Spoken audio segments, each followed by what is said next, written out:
पाखरे रखंतु चैप्टर 12 आमे आज आमे पढ़िया को जाउछे। हरे कृष्ण।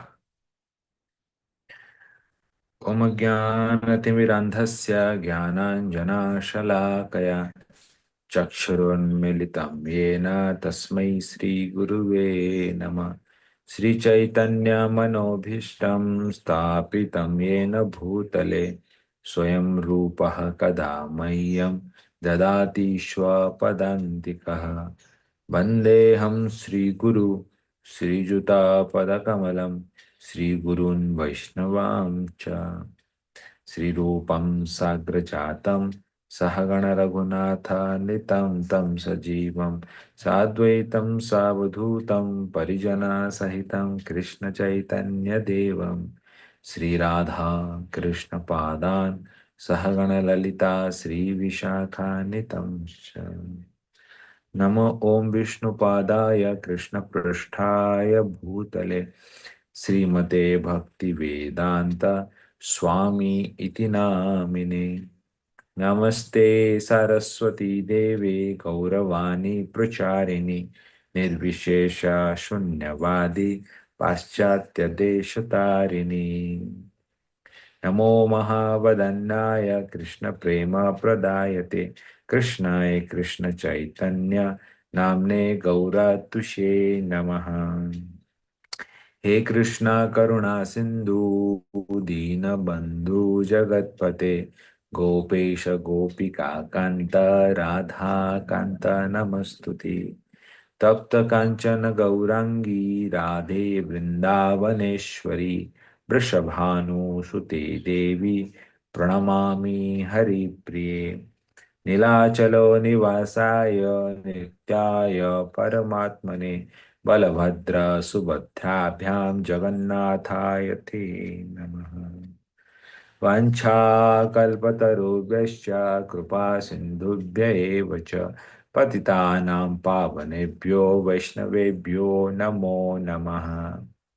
जय श्री कृष्ण चैतन्य प्रभु नित्यानंद श्री अद्वैत गदाधर श्रीवासादि गौर भक्त वृंद।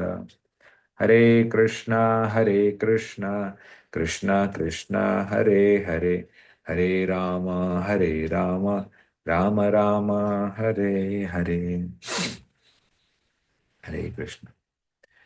तो समस्त को आमर भक्ति शास्त्री सत्र रे स्वागत करुछि।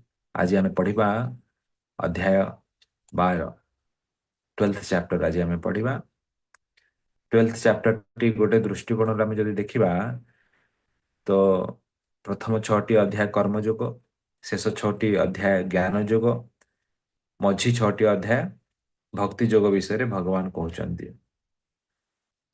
आउ 12 नंबर अध्यायटी होची भक्ति योगर गोटे दृष्टिकोण जदि देखिबा शेष अध्यायटा है लास्ट चैप्टरटा भक्ति योगर।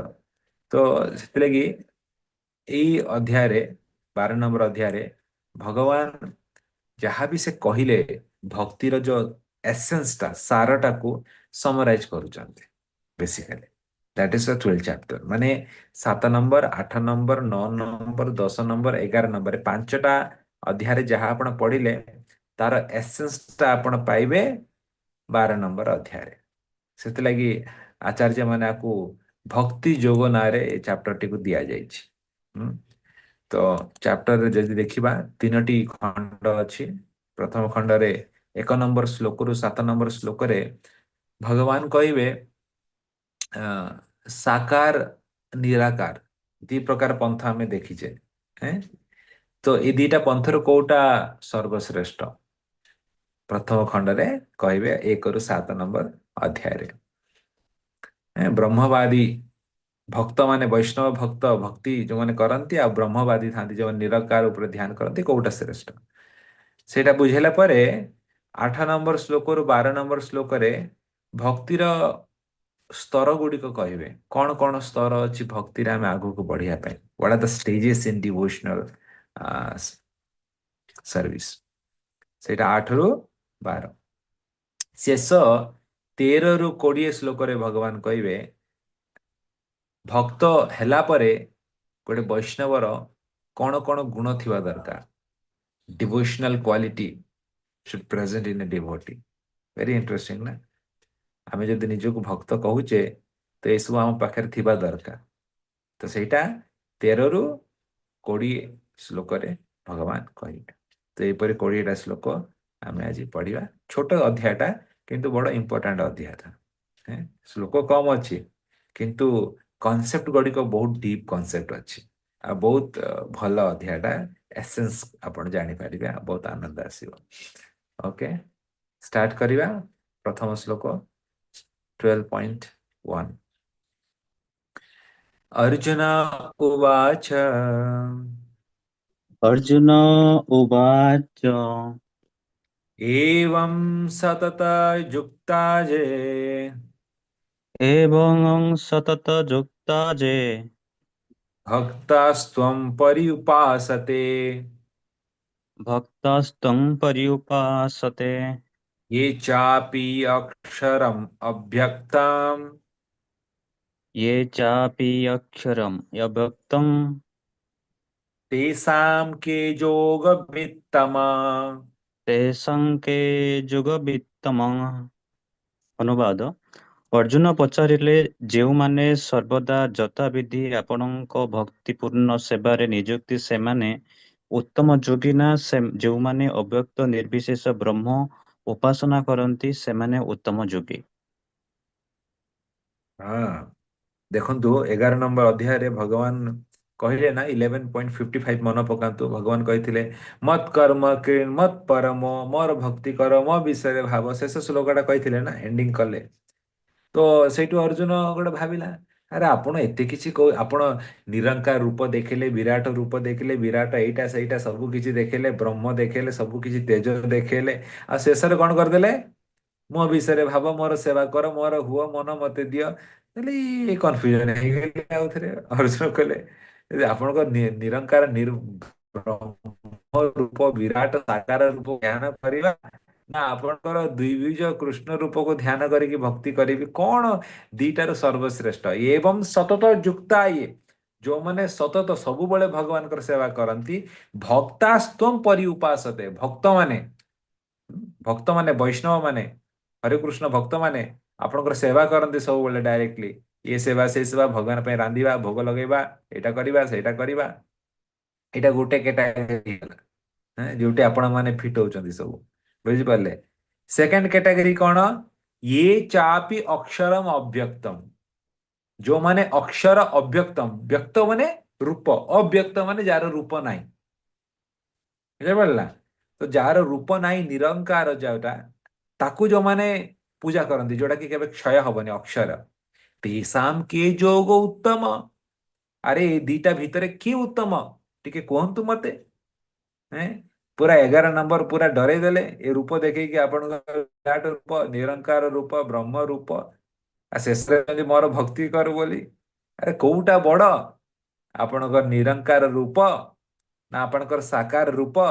ଯୋଉମାନେ ସେବା କରୁଛନ୍ତି, ଆପଣଙ୍କୁ ଭାତ ଡାଲି ରାନ୍ଧିକି ଭୋଗ ଲଗାଉଛନ୍ତି ସବୁଦିନ, ସେ ରୂପ, ନା ଗୋଟେ ଜାଗାରେ ବସିକି ଧ୍ୟାନ କରିବା ଜଙ୍ଗଲ ହିମାଳୟରେ ଯାଇକି ନିରଙ୍କାର ବ୍ରହ୍ମକୁ, କୋଉଟା ବଡ?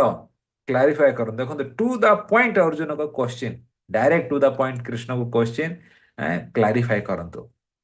ତ ଆପଣମାନେ ଦେଖନ୍ତୁ, ଆମେ କିଛି କ୍ଲାରିଫାଏ କରିବା ଦରକାର ନାହିଁ, ଭଗବାନ ନିଜେ କ୍ଲାରିଫାଏ କରୁଛନ୍ତି। ସେକେଣ୍ଡ ଶ୍ଲୋକରେ 2:12.2 ଭଗବାନ ନିଜେ କହୁଛନ୍ତି କୋଉ ମାଧ୍ୟମଟା ସର୍ବଶ୍ରେଷ୍ଠ, ଆମକୁ କଣ କରିବା ଉଚିତ।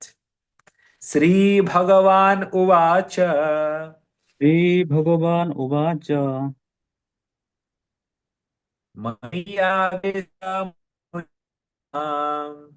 मय्यावेश्य मनो ये मां नित्यायुक्ता उपासते नित्ययुक्ता उपासते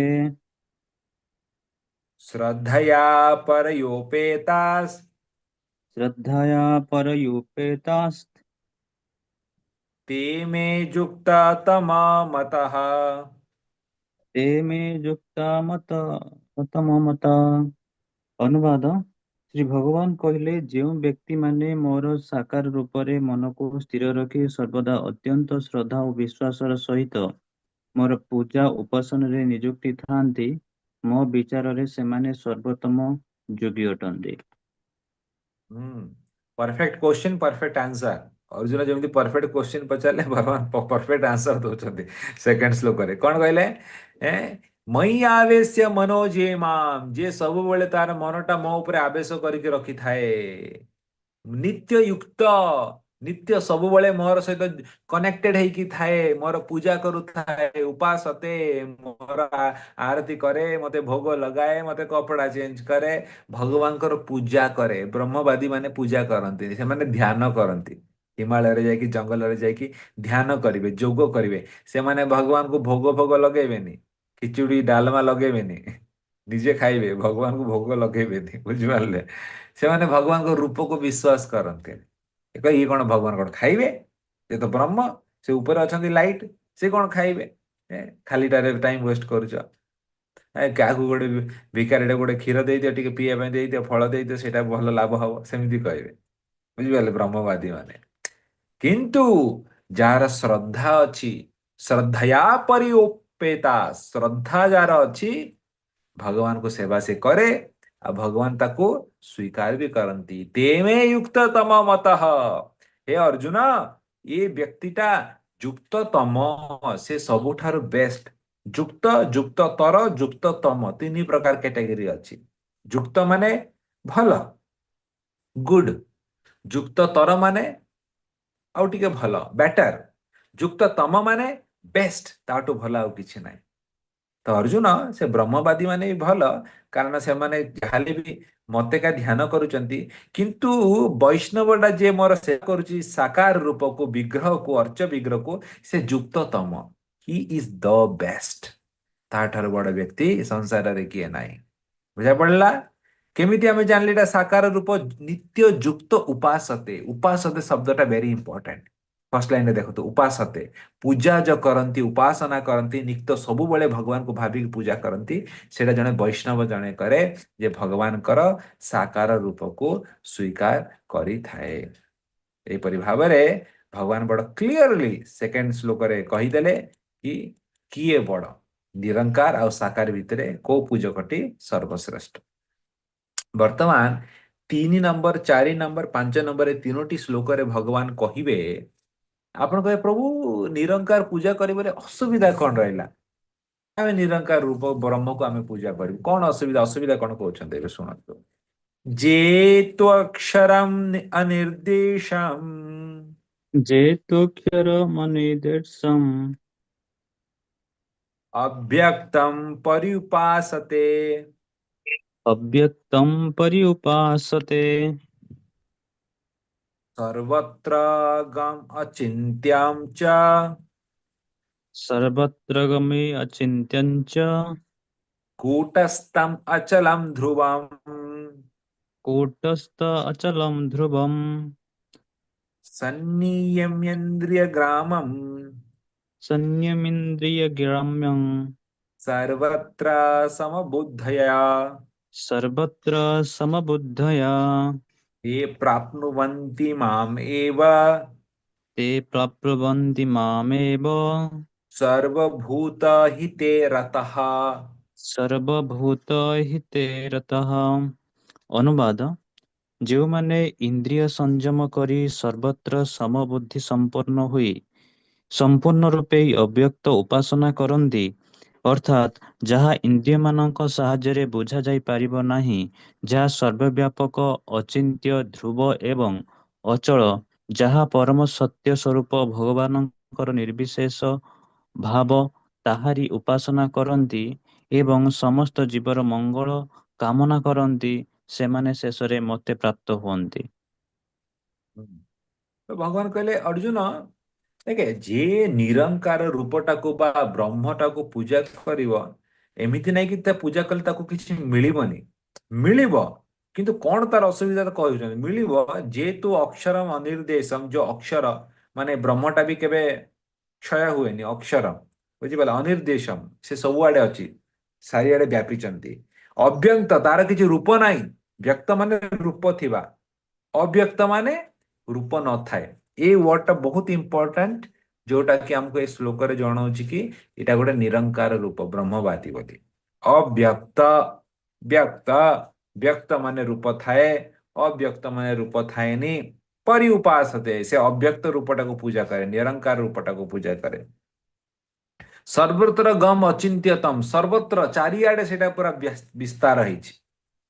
ସର୍ବତ୍ର କୂଟସ୍ଥ ଅଚଲମ ଧ୍ରୁବ, ଆଉ ସେ କେବେ ଚେଞ୍ଜ ହୁଏନି।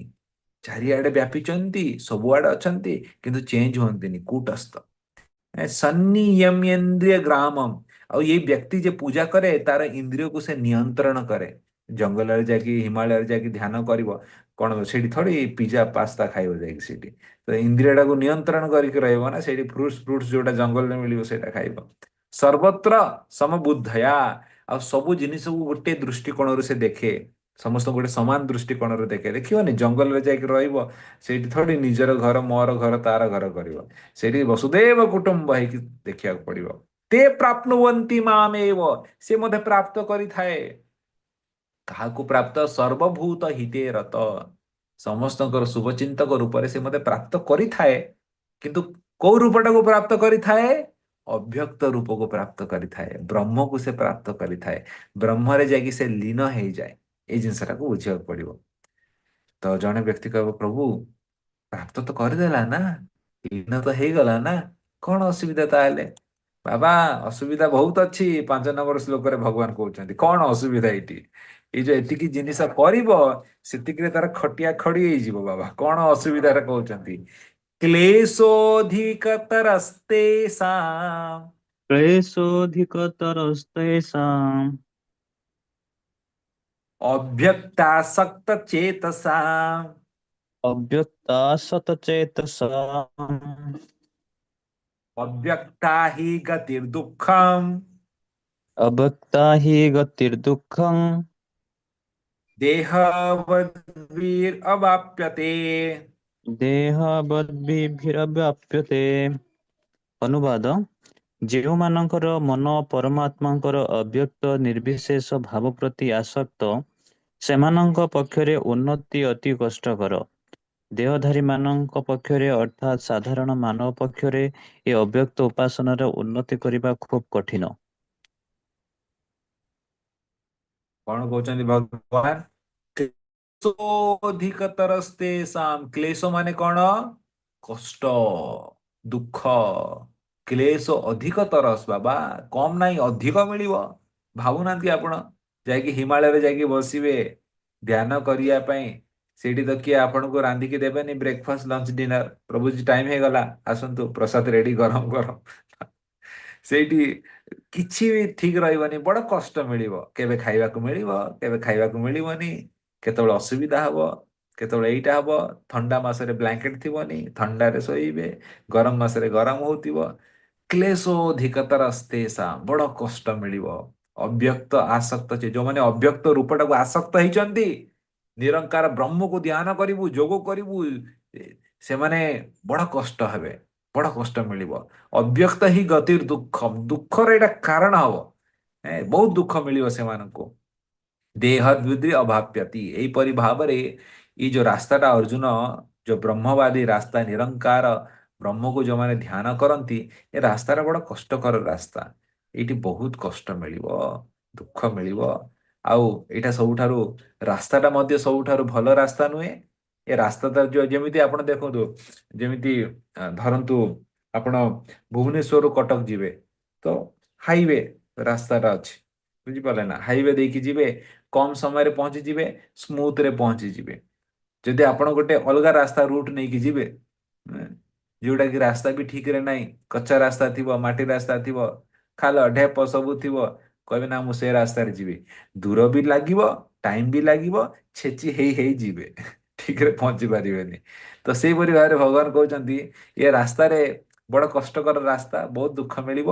ଆଉ ଶେଷରେ ତାଙ୍କର ଯୋଉ ଗନ୍ତବ୍ୟ ବି ମିଳିବ, ବ୍ରହ୍ମ ମିଳିବ। ମତେ ଦେଖିପାରିବେନି, ବୈକୁଣ୍ଠ ଭିତରକୁ ପ୍ରବେଶ କରିପାରିବେନି, ମୋ ସହିତ ଲୀଳା କରିପାରିବେନି। ସେଥିଲାଗି ତାଙ୍କର ଯୋଉ ଉଦ୍ଦେଶ୍ୟ, ତାଙ୍କର ଯୋଉ ଗୋଲଟା ମଧ୍ୟ ଟପ୍ ମୋଷ୍ଟ ନୁହେଁ, that is lace.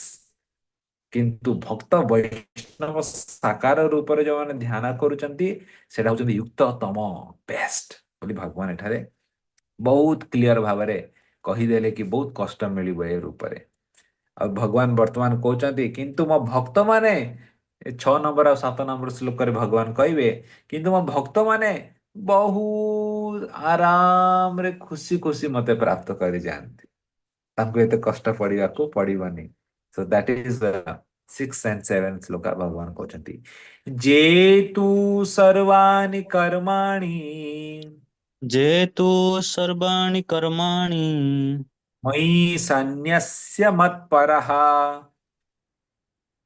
ମୟି ସନ୍ନ୍ୟସ୍ୟ ମତ୍ପରଃ ଅନନ୍ୟୈବ Jogen ଅନନ୍ୟୈବ Jogen ମାಂ ଧ୍ୟାୟନ୍ତ ଉପାସତେ ମାଂ ଧ୍ୟାୟନ୍ତ ଉପାସତେ ତେଷାମହଂ ସମୁଦ୍ଧର୍ତା ତେଷାମହଂ ସମୁଦ୍ଧର୍ତା ମୃତ୍ୟୁ ସଂସାର ସାଗରାତ୍ ମୃତ୍ୟୁ ସଂସାର ସାଗରାତ୍ ଭବାମି ନାଚିରାତ୍ ପାର୍ଥ ଭବାମି ନାଚିରାପାର୍ଥ ମୟ୍ୟାବେଶିତ ଚେତସାମ୍। ମୟା ବେଶି ଚେତସାମ୍। ଅନୁବାଦ।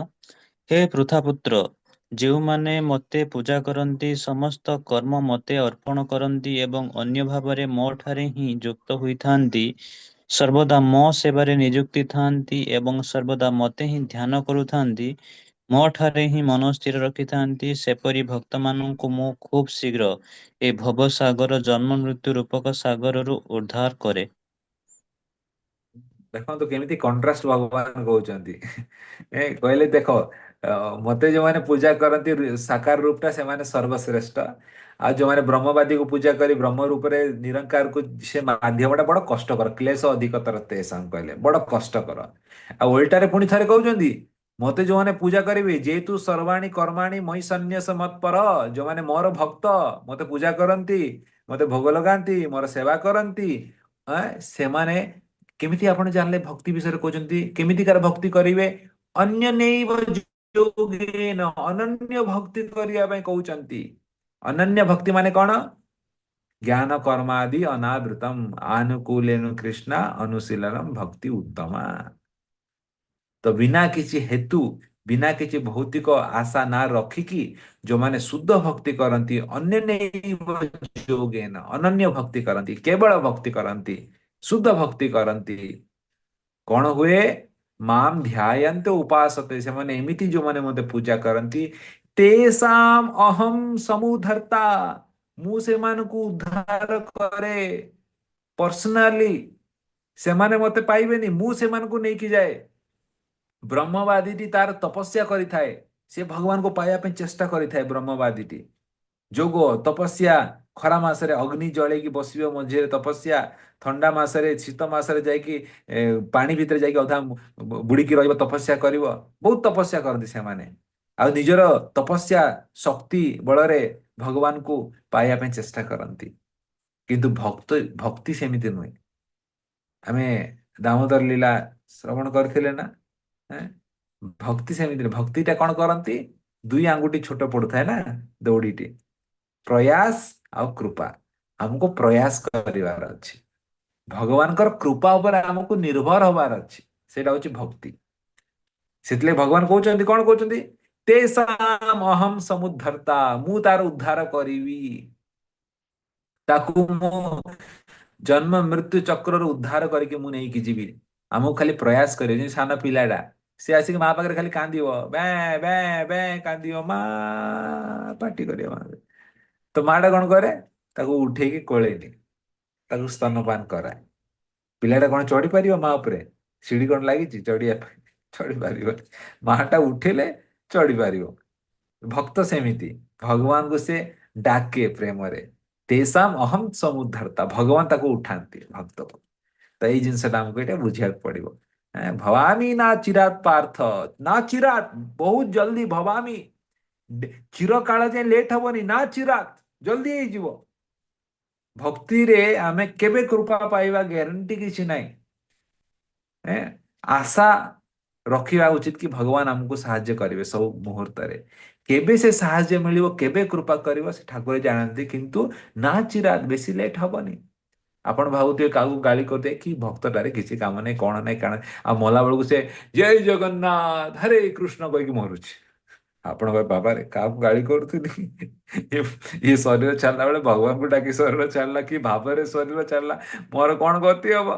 ତ ସେଥିଲାଗି କାହାକୁ ବି ଅଣ୍ଡର ଏଷ୍ଟିମେଟ କରିବା ଉଚିତ ନୁହେଁ। ମୁଁ ଦେଖିଛି ଆମ ଭକ୍ତମାନଙ୍କୁ ମୁଁ ଦେଖିଛି ଯୋଉମାନେ ଏତେ ମାନେ ସୋ କଲ୍ଡ ନର୍ମାଲ ଥିବେ ଏତେ କିଛି ଭକ୍ତି ନାହିଁ କି ମଜା ମସଲିସ୍ କରୁଥିବେ କେବେ କେବେ ସେବାରେ ଫାଙ୍କି ମାରୁଥିବେ ଆମେ କହିବା ଏ ବେକାର କିଛି କାମକୁ ନାହିଁ। କିନ୍ତୁ ଶରୀର ଛାଡ଼ିଲା ବେଳେ ଆମେ ଦେଖିଛୁ ସେ କି ଭାବରେ ଶରୀର ଛାଡ଼ିଛନ୍ତି। ପୁରା ଭଗବାନଙ୍କୁ ଭାବରେ ଡାକିକି କାନ୍ଦିକି ଭଗବାନଙ୍କ ନାମ ଉଚ୍ଚାରଣ କରିଛନ୍ତି ଶରୀର ଛାଡ଼ିଛନ୍ତି। ଭାବନ୍ତୁ ସେଥିଲାଗି କାହାକୁ ବି ଆମେ ଜଜ୍ କରିବା ଉଚିତ ନୁହେଁ କି କେମିତିକାର ଭକ୍ତ ଆମେ ଜାଣିନେ ନା ତାଙ୍କ ଭାବ କଣ ଅଛି ଭିତରେ। ତ ବେଟର ନଟ୍ ଜଜ୍। ଆମକୁ କିଏ ଠିକା ଦେଇଛନ୍ତି ନା କଣ ଜଜ୍ କରିବା ପାଇଁ ସମସ୍ତଙ୍କୁ। ଆମେ ଆମର ନିଜ ଭକ୍ତି କଲାବେଳେ ଅସମ୍ଭାଳ ଅନ୍ୟକୁ ଜଜ୍ କରିକି କଣ ପାଇଁ ବେକାର ଅପରାଧ କରିବା। ଏଁ? ଭବାମି ନ ଚରାତ୍ ପାର୍ଥ ମୟି ଆବେଶିତ ଚେତସାମ୍ ସେମାନଙ୍କୁ ମୁଁ ତୁରନ୍ତ ଏ ଭବସାଗରରୁ ନେଇକି ଯାଏ ଅର୍ଜୁନ। ସେଥିଲାଗି ମୋ ଭକ୍ତମାନେ କେତେ ସର୍ବଶ୍ରେଷ୍ଠ। ତ ଏଇ 7ଟି ଶ୍ଲୋକ ଯୋଉ ଆମେ ପଢିଲେ ଏ 7ଟି ଶ୍ଲୋକରେ ସବୁ କିଛି କ୍ରିଷ୍ଟାଲ କ୍ଲିୟର ଭଗବାନ କହିଦେଲେ। ଅର୍ଜୁନ ପ୍ରଶ୍ନ ପଚାରିଲେ ଅର୍ଜୁନ ସାକାର ରୂପକୁ ପୂଜା କରିବା ବା ନିରଙ୍କାର ରୂପକୁ ପୂଜା କରିବା ବ୍ରହ୍ମବାଦୀ କୋଉଟା ଭଲ। ଭଗବାନ ଗୋଟେ ଶ୍ଲୋକରେ କହିଦେଲେ ସାକାର ରୂପଟା ଭଲ ସେଇଟା ସବୁଠାରୁ ବେଷ୍ଟ। ତାପରେ ତାକୁ ପ୍ରୁଫ କରୁଛନ୍ତି ଦିଟା ରୂପେ କହିଲେ ନିରଙ୍କାର ରୂପକୁ ଯୋଉମାନେ ବ୍ରହ୍ମବାଦୀ ମାନେ ପୂଜା କରନ୍ତି ବଡ କଷ୍ଟ ତପସ୍ୟା କ୍ଲେଶ ଅଧିକତର ତେସା ସେଥିଲାଗି ସେ ରାସ୍ତାରେ ଯାଆନା ତୁ ଅର୍ଜୁନ। ପୁଣି କହିଦେଲେ ଏ ସାକାର ରୂପ ଯୋଉମାନେ ଭଗବାନଙ୍କ ବିଗ୍ରହକୁ ପୂଜା କରନ୍ତି ସେମାନେ ବହୁତ ଭଲ କାରଣ ଏଠିରେ ମୁଁ ନିଜର କୃପା ଦିଏ ନିଜେ ଉଠେଇକି ନେଇକି ଯାଏ। ସେଥିଲାଗି ଏ ରାସ୍ତା ସମସ୍ତଙ୍କୁ ପାଳନ କରିବା ଉଚିତ। ତ ଏଇଟା ଆମର ପ୍ରଥମ ସେକ୍ସନ ଏଠାରେ ଏଣ୍ଡ ହେଲା। ବୁଝା ପଡିଲା କାରଣ ଲୋକମାନେ 10ମ ଅଧ୍ୟାୟ 11 ନମ୍ବର ଅଧ୍ୟାୟ ଦିଟା ଏତେ ବିଭୂତି ବିରାଟ ରୂପ ଦେଖିଲା ପରେ ଡାଉଟ ଆସିପାରେ ସମସ୍ତଙ୍କ ମନରେ ଆରେ ଏତେ ବିରାଟ ବଡ ନିରଙ୍କାର ରୂପ ବ୍ରହ୍ମବାଦୀ ରୂପ ଏଇଟା ସବୁଠୁ ବେଷ୍ଟ ଲାଗୁଛି ନା ଏଇଟା ବଡ ଥିବ। ତ ସେଥିଲାଗି ଅର୍ଜୁନ ତୁରନ୍ତ କୋଶ୍ଚିନ୍ ପଚାରିକି କରିଦଉଛନ୍ତି କନସେପ୍ଟ କ୍ଲିୟର କରିଦଉଛନ୍ତି ନା ନା ନା ନା ସେ ଭ୍ରାନ୍ତରେ ରୁହନ୍ତିନି। ଭଗବାନଙ୍କ ଦ୍ୱିଭୁଜ କୃଷ୍ଣ ରୂପ ହିଁ ସର୍ବଶ୍ରେଷ୍ଠ ଭକ୍ତି ସର୍ବଶ୍ରେଷ୍ଠ। ବର୍ତ୍ତମାନ 8 ନମ୍ବର ଶ୍ଲୋକରୁ 12 ନମ୍ବର ଶ୍ଲୋକରେ one of the very very important section of whole Bhagavad Gita ମୁଁ କହିବି। ପୁରା ଭଗବତ ଗୀତାର ଗୋଟେ ଇମ୍ପୋର୍ଟାଣ୍ଟ ସେକ୍ସନ ଯୋଉଠି ଆମେ ଯୋଉ ଭକ୍ତି କରୁଛେ ଭକ୍ତ ରୂପରେ ଯୋଉ ଭକ୍ତି କରୁଛେ ଭକ୍ତିରେ ବି ଅନ୍ୟ ଅନ୍ୟ ଷ୍ଟେଜେସ୍ ଅଛି ସ୍ତର ସବୁ ଅଛି ଭକ୍ତ ମାନଙ୍କର। କଣ କଣ ସ୍ତର ସବୁ ଅଛି ଏ ଶ୍ଲୋକ ଗୁଡିକରେ କୃଷ୍ଣ କହୁଛନ୍ତି। ଆସନ୍ତୁ ପଢିବା ପ୍ରଥମ ଶ୍ଲୋକ 8 ନମ୍ବର ଶ୍ଲୋକ। ମୟ୍ୟେବ ମନ ଆଧସ୍ୱ ମୟେବ ମନ ଅଧତ୍ସ୍ୱ ମୟି ବୁଦ୍ଧିಂ ନିବେଶୟ ମୟି ବୁଦ୍ଧିଂ ନିବେଶୟ ନିବସ୍ୟସି ମୟି ଏବ ନିବସ୍ୟସି ମୟିବ ଅଥ ଊର୍ଧ୍ୱଂ ନ ସଂଶୟଃ। ଅଥ ଊର୍ଧ୍ୱଂ ନ ସଂଶୟ। ଅନୁବାଦ ମୋ ଠାରେ ପରମ ପୁରୁଷ ଭଗବାନଙ୍କ ଠାରେ ମନୋନିବେଶ କର ତୁମର ସମସ୍ତ ବୁଦ୍ଧି ବୃତ୍ତି ମୋ ଠାରେ ଲଗାଅ ଏହି ପ୍ରକାରେ ତୁମେ ନିଃସନ୍ଦେହ ଭାବରେ ସର୍ବଦା ମୋ ନିକଟରେ ହିଁ ନିବାସ କରିବ। ହୁଁ। ତ ଆପଣ କୋଉ କ୍ୟାଟାଗୋରୀରେ ଆସୁଛନ୍ତି ସମସ୍ତେ ଜଣାନ୍ତୁ ହେଲା ଯୋଉମାନେ ଜୁମ ରେ ଦେଖୁଛନ୍ତି କମେଣ୍ଟ ସେକ୍ସନରେ ଜଣାନ୍ତୁ। ଯୋଉମାନେ ୟୁଟ୍ୟୁବରେ ଦେଖୁଛନ୍ତି ଲାଇଭ୍ କମେଣ୍ଟ ସେକ୍ସନରେ ଜଣାନ୍ତୁ। ବଡ ଇଣ୍ଟରେଷ୍ଟିଂ 5 ପ୍ରକାର ଭକ୍ତି ମୁଁ କହିବି ବର୍ତ୍ତମାନ। ରେଡି ରୁହନ୍ତୁ ଏଟାକୁ ବୁଝିବାକୁ ଚେଷ୍ଟା କରନ୍ତୁ ବଡ ଆନନ୍ଦ ଆସିବ। ଆଉ ଆପଣ କୋଉଠି ଫିଟ୍ ହଉଛନ୍ତି ଆପଣ କମେଣ୍ଟ ସେକ୍ସନରେ ଜଣାନ୍ତୁ ସମସ୍ତେ ଠିକ ଅଛି। ମୟି ଏବ ମନ ଆଧୋସ୍ୱ। ନମ୍ବର 1 ଫର୍ଷ୍ଟ କ୍ୟାଟାଗୋରୀ ଭକ୍ତ ତାର ମନ ମୟି ଏବ ମନ ଆଧସ୍ୱ ତାର ମନଟା ମୋ ଉପରେ ସେ ଲଗେଇଥାଏ 24/7 24 ଘଣ୍ଟା ତାର ମନଟା ମୋ ଉପରେ ସବୁବେଳେ ଥାଏ। ମାନେ ଶୋଇଲା ଉଠିଲା ଖାଇଲା ସବୁବେଳେ ମୋ ବିଷୟରେ ସେ ଭାବୁଥାଏ। ଏଇଟାକୁ କହନ୍ତି ସ୍ମରଣାତ୍ମିକା ଭକ୍ତି। ଆଚାର୍ଯ୍ୟ ମାନେ ନାଁ ଦେଇଛନ୍ତି ତାର ସ୍ମରଣ ସବୁବେଳେ ଭଗବାନଙ୍କ ବିଷୟରେ ହଉଥାଏ। ବୁଝା ପଡିଲା ତ ଆଚାର୍ଯ୍ୟ ମାନେ କହୁଛନ୍ତି ଏ ସ୍ତରଟା ନା ବହୁତ ହାଇ ଫାଇ ସ୍ତରଟା। ମାନେ ଭାବ ସ୍ତରରେ ଯେତେବେଳେ ବ୍ୟକ୍ତି ଯାଏ ତ ସେ ସମୟରେ ଏଇଟା ସମ୍ଭବ ହବ। ମାନେ ତାର 24 ଘଣ୍ଟା ମନଟା କୋଉଠି ରହିବ? ଭଗବାନଙ୍କର ପାଦ ପଦ୍ମରେ ରହିଲା। ଖାଇଲା, ଉଠିଲା, ଶୋଇଲା, ଭଗବାନ ଭଗବାନ ଭଗବାନଙ୍କ ବିଷୟରେ ଭାବିବ। ସେ ଆଉ କିଛି ଭାବି ହିଁ ପାରିବନି। ତା ମନଟା, କହନ୍ତି ନା, I lost my heart in Vrindavan, ସେ କ୍ୟାଟାଗୋରୀ ଲୋକମାନେ, ବୁଝିପାରିଲେ ନା? ଖାଲି ଟି ସାର୍ଟ ପିନ୍ଧିଲେ ହବନି। ତାର ସତରେ ତାର ହୃଦୟଟା ବୃନ୍ଦାବନରେ ହଜେଇକି ଆସିଛି। ଏଇଟା କହନ୍ତି ମଇ ଏବ ମନ ଆଧସ୍ଵ। ମନଟା ଗଲା, ମେରା ମନ ପାଗଲ, ତେରା ମନ ପାଗଲ, ଯୋଉ ସିନେମାରେ ଗୀତ ଗାଆନ୍ତି ନା, ସେ କ୍ୟାଟାଗୋରୀ। ତା ମନଟା ପୁରା ହଜେଇ ଦେଲା କୃଷ୍ଣଙ୍କ ପ୍ରେମରେ। ଏଇଟା ହଉଛି ମଇ ଏବ ମନ ଆଧସ୍ଵ। ସ୍ମରଣାତ୍ମିକା ଭକ୍ତି ବୋଲି କହୁଛନ୍ତି ଆଚାର୍ଯ୍ୟ ମାନେ, ନାଁ ଦେଇଛନ୍ତି, ଟେକ୍ନିକାଲ ନେମ୍। ଜଣକ ପ୍ରଭୁ, ଏଇ କ୍ୟାଟାଗୋରୀ କି କ୍ୟାଟାଗୋରୀ କହିଲେ ଆପଣ? ମନ ମୋର ତ ଆଉ କୋଉଠି ଲାଗିଥାଉଛି। ଆପଣ କହିଲେ କେତେବେଳେ କେତେବେଳେ ମନଟା ଆସୁଛି, ନହେଲେ ମନ ଆମର ତ ବଲିଉଡ ହଲିଉଡରୁ ବାହାରୁନି କା ମନ। ତ ସେକେଣ୍ଡ କ୍ୟାଟାଗୋରୀ ଭଗବାନ କହୁଛନ୍ତି, ମନ ଲାଗୁନି, ମଇ ବୁଦ୍ଧି ନିବେଶୟା। ମନ ଲାଗୁନି ତ ବୁଦ୍ଧିଟାକୁ ଲଗା। ଗୀତା କ୍ଲାସରେ ପଢ, ଭକ୍ତି ଶାସ୍ତ୍ରୀ କ୍ଲାସରେ ଗୋଟେ ଗୋଟେ ଶ୍ଲୋକ ପଢ। ଗୋଟେ ଗୋଟେ ଶ୍ଲୋକ ପଢିବା, ତାର ଭାବାର୍ଥ ପଢିବା, ବୁଝିବା। ସବୁଦିନ ଆମେ ଗୀତା ପଢୁଛେ, ତ ଏଇଟା ପଢିଲା ବେଳେ କଣ ହଉଛି? ବୁଦ୍ଧିଟା ଲଗାଉଛନ୍ତି ନା। ସବୁଦିନ ଆମେ ଗୀତା ଗୋଟେ ଶ୍ଲୋକ ପଢୁଛେ, ସମସ୍ତେ ଆସୁଛନ୍ତି, ଲାଇଭରେ ଆସୁଛନ୍ତି, ପଢୁଛନ୍ତି ଗୀତା ଗୋଟେ ଶ୍ଲୋକ, ତାର ଭାବାର୍ଥ, ତାର ଟୀକା, ତାକୁ ଉଚ୍ଚାରଣ କରୁଛନ୍ତି। ଏ କଲାବେଳେ କଣ ହଉଛି? ଆପଣଙ୍କର ବୁଦ୍ଧିଟା ଭଗବାନଙ୍କ ସେବାରେ ଲଗାଉଛନ୍ତି, ନାଇଁ? ବର୍ତ୍ତମାନ ବି ବୁଦ୍ଧି ଲଗାଉଛନ୍ତି କି ନାଇଁ? ତ ଭଗବାନ କହୁଛନ୍ତି, ଯଦି ମନଟା ଲାଗୁନି, ବୁଦ୍ଧିଟାକୁ ଲଗାରେ ବାବା। ବୁଦ୍ଧିଟାରେ ତୋର ଭାବ ଭାବ ଦରକାର ନାହିଁ। ବୁଦ୍ଧିଟା ବସେ, ଶାନ୍ତିରେ ବସେ, ଶୁଣେ, ଆପ୍ଲାଇ ୟୋର ଇଣ୍ଟେଲିଜେନ୍ସ। ଏଇଟା ହଉଛି ଟିକେ ତଳକୁ ସ୍ତର, ତା ତଳକୁ ସ୍ତର। ହେଁ ହୃଦୟଟା ଲାଗୁନି ତ ମୁଣ୍ଡଟା ଲଗା। ହୃଦୟଟା କେତେବେଳେ ଲାଗିବ? ଯେତେବେଳେ ପ୍ରେମ ହବ ସେତେବେଳେ ଲାଗିବ ନା। ହୃଦୟଟା ଲାଗୁନି ତ ମୁଣ୍ଡଟା ଲଗା, ଲଜିକ ରିଜନିଂ ଲଗା। ଆଚ୍ଛା, ଏଇ ଶ୍ଲୋକଟା ଏମିତି କହିଲେ, ତାକୁ ଟିକେ ଆନାଲାଇସିସ୍ କର, ତାକୁ ଟିକେ ଲଜିକ ଲଗା, ଟିକେ ମଜା ଲାଗିବ। ଆନାଲିଟିକାଲ ଷ୍ଟଡି ଟିକେ କରେ। ତ ଏଇଟା କହନ୍ତି ମନନାତ୍ମିକା ଭକ୍ତି। ମନନାତ୍ମିକା ମାନେ ତାକୁ ଆପଣ ବୁଦ୍ଧିଟାକୁ ମନନ କରୁଛନ୍ତି। ଏଇଟା ଭାବ ତଳକୁ, ଏଇଟା ରୁଚି ଆସକ୍ତି ସ୍ତରରେ ଏମିତି ଭକ୍ତି କରନ୍ତି। ଯୋଉଠି ବ୍ୟକ୍ତି ମନଟା ନ ଲାଗିଲେ ବୁଦ୍ଧିଟାକୁ ଲଗେଇକି ମନଟାକୁ ଝିକିକି ଆଣିବ। ନିତ୍ୟಂ ଭାଗବତ ସେବୟା। ସବୁଦିନ ଭାଗବତ ସେବା କରିବା ଉଚିତ। ମାନେ କଣ? ସବୁଦିନ ଭାଗବତ ଶୁଣିବା, ଇଣ୍ଟେଲିଜେନ୍ସଟାକୁ ଲଗେଇଲା, ବୁଦ୍ଧିଟାକୁ ଲଗେଇଲା। ଆଉ ଘଣ୍ଟାଟେ 2 ଘଣ୍ଟା ଭାଗବତ ଶୁଣିଥିବ ସକାଳେ, ଆଉ କଣ ତା ମନଟା ଇଆଡେ ସିଆଡେ ଯିବ? ତା ମନଟା ଭଗବାନଙ୍କ ପାଖରେ ରହିବ। ତା ତଳ ଭକ୍ତିଟା ହଉଛି ମଇ ବୁଦ୍ଧି ନିବେଶୟା, ମନନାତ୍ମିକା ଭକ୍ତି। ନିବେଶ୍ୟସି ମଇ ଏବ ଅଥ ଊର୍ଧ୍ୱଂ ନା ସଂଶୟ। ତ ଏଇପରି ବ୍ୟକ୍ତି ଏ ଭକ୍ତି କରିକି ସେ ଶରୀର ଛାଡିଲା ବେଳେ ମୋ ପାଖକୁ ନିଶ୍ଚୟ ଆସିବ, ନା ସଂଶୟ, ଏଥିରେ କିଛି ଡାଉଟ ନାହିଁ ବୋଲି ଭଗବାନ ଅର୍ଜୁନକୁ କହୁଛନ୍ତି। ଅର୍ଜୁନ କହେ, ପ୍ରଭୁ, ଏ ବୁଦ୍ଧିଟା ବି ଲଗେଇବାଟା କଣ ଖେଳବାର କଥା? ବୁଦ୍ଧିଟା ବି ତ ଲଗେଇବାର ଅଛି, କ୍ଲାସରେ ବସିବାର ଅଛି, ପଢିବାର ଅଛି। ଗୀତା ଭାଗବତ ଏତେ ସହଜ ଜିନିଷ। କେତେ ଜଣ ଆଟେଣ୍ଡ କରୁଛନ୍ତି? ବର୍ତ୍ତମାନ 124 ଲୋକ ଆଟେଣ୍ଡ କରୁଛନ୍ତି। 125 ଲୋକ ଜୁମରେ, ଆଉ ଲାଇଭ ୟୁଟ୍ୟୁବରେ କେତେ ଲୋକ ଆଟେଣ୍ଡ କରୁଥିବେ? କେତେ ଲୋକ ଅଛନ୍ତି? ସମସ୍ତେ କଣ ଆଟେଣ୍ଡ କରିପାରୁଛନ୍ତି? ଗରମ ହେଇଯାଉଛି ମୁଣ୍ଡ ଆଟେଣ୍ଡ କଲା ବେଳେ ବି। ବୋଲେ ବହୁତ ଶ୍ଲୋକ ହେଇଗଲା ଆଜି, ପ୍ରଭୁ ଆଜି ଟିକେ ଏକ୍ଜିଟ୍ କରୁଛି ବର୍ତ୍ତମାନ। ହ୍ୟାଣ୍ଡେଲ କରିବାର ବି ଗୋଟେ କ୍ୟାପାସିଟି ଅଛି ନା ବଡିର। ତମ ଗୋଟେ ବ୍ୟକ୍ତି କହୁଛନ୍ତି, ପ୍ରଭୁ ଏ ସଣ୍ଡେ ଦିନ କ୍ଲାସଟା ପୁରା ଟିକେ ଓଭରଲୋଡ ହେଇଯାଉନି, ଟିକେ ମୁଣ୍ଡ ଗରମ ହେଇଯାଉଛି। ମୁଁ କହିଲି, କାହିଁ ନା ଆପଣ 20-25ଟା ଶ୍ଲୋକ ଧଡ଼ ଧଡ଼ ଧଡ଼ ଧଡ଼ ଗୁଳି ମାରିଲା ବେଳେ ମାରିକି ପଳଉଛନ୍ତି ସବୁ। ଗୋଟେ ଶ୍ଲୋକ ଡାଇଜେଷ୍ଟ କଲା ବେଳେ ଆମର ଅସମ୍ଭାଳ। ମୁଁ କହିଲି, ବାବା ତୁ ଗୋଟେ ଶ୍ଲୋକ ଶୁଣିକି ଏକ୍ଜିଟ୍ ହେଇଯା, ତୁ କାହିଁକି 30ଟା ଶ୍ଲୋକ ଶୁଣୁଛୁ? ଏଇଟା ଭକ୍ତି ଶାସ୍ତ୍ରୀ କୋର୍ସ ଚାଲିଛି। ସବୁ ଶୁଣିବା ଦରକାର ନାହିଁ ତତେ। ତତେ ଯଦି ଗୋଟେ ଡାଇଜେଷ୍ଟ ହଉଛି, ଗୋଟେ ଶୁଣିଦେ। ତ ସେଇଟା ସମସ୍ତଙ୍କୁ ବି ହବନି, ବୁଦ୍ଧିରେ ଶୁଣିବାଟା ସମ୍ଭବ ନୁହେଁ। ତ ଭଗବାନ 9 ନମ୍ବର ଶ୍ଲୋକରେ କହୁଛନ୍ତି, ଠିକ ଅଛି, ଅଥ ଚିତ୍ତଂ ସମାଧାତୁମ୍ ଅଥ ଚିତ୍ତଂ ସମାଧାତୁଂ ନା ଶକ୍ନୋଷି ମୟି ସ୍ଥିର। न शक्नोषि मयि स्थिरम् ଅଭ୍ୟାସ ଯୋଗେନ ତତୋ अभ्यासयोगेन ततो ମାମିଚ୍ଛାତୁମ୍ ଧନଞ୍ଜୟ। ମାମିଚ୍ଛାପ୍ତୁଂ ଧନଞ୍ଜୟ। ହଁ, କଣ ଅନୁବାଦ। କହୁଛନ୍ତି?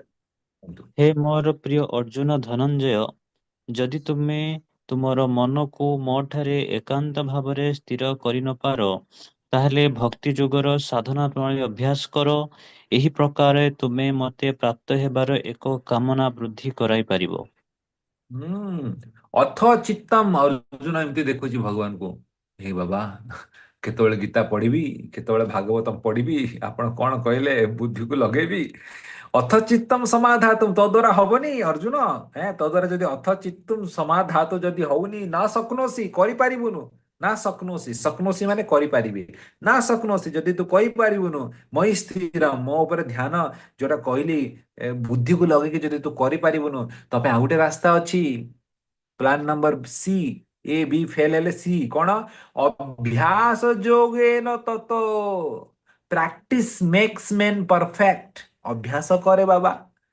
ହେଇପାରୁନି, ମନଟା ଯଦି ଇଆଡେ ସିଆଡେ ଯାଉଛି, ମନଟାକୁ ନେଇକି ଆ, ଅଭ୍ୟାସ କର।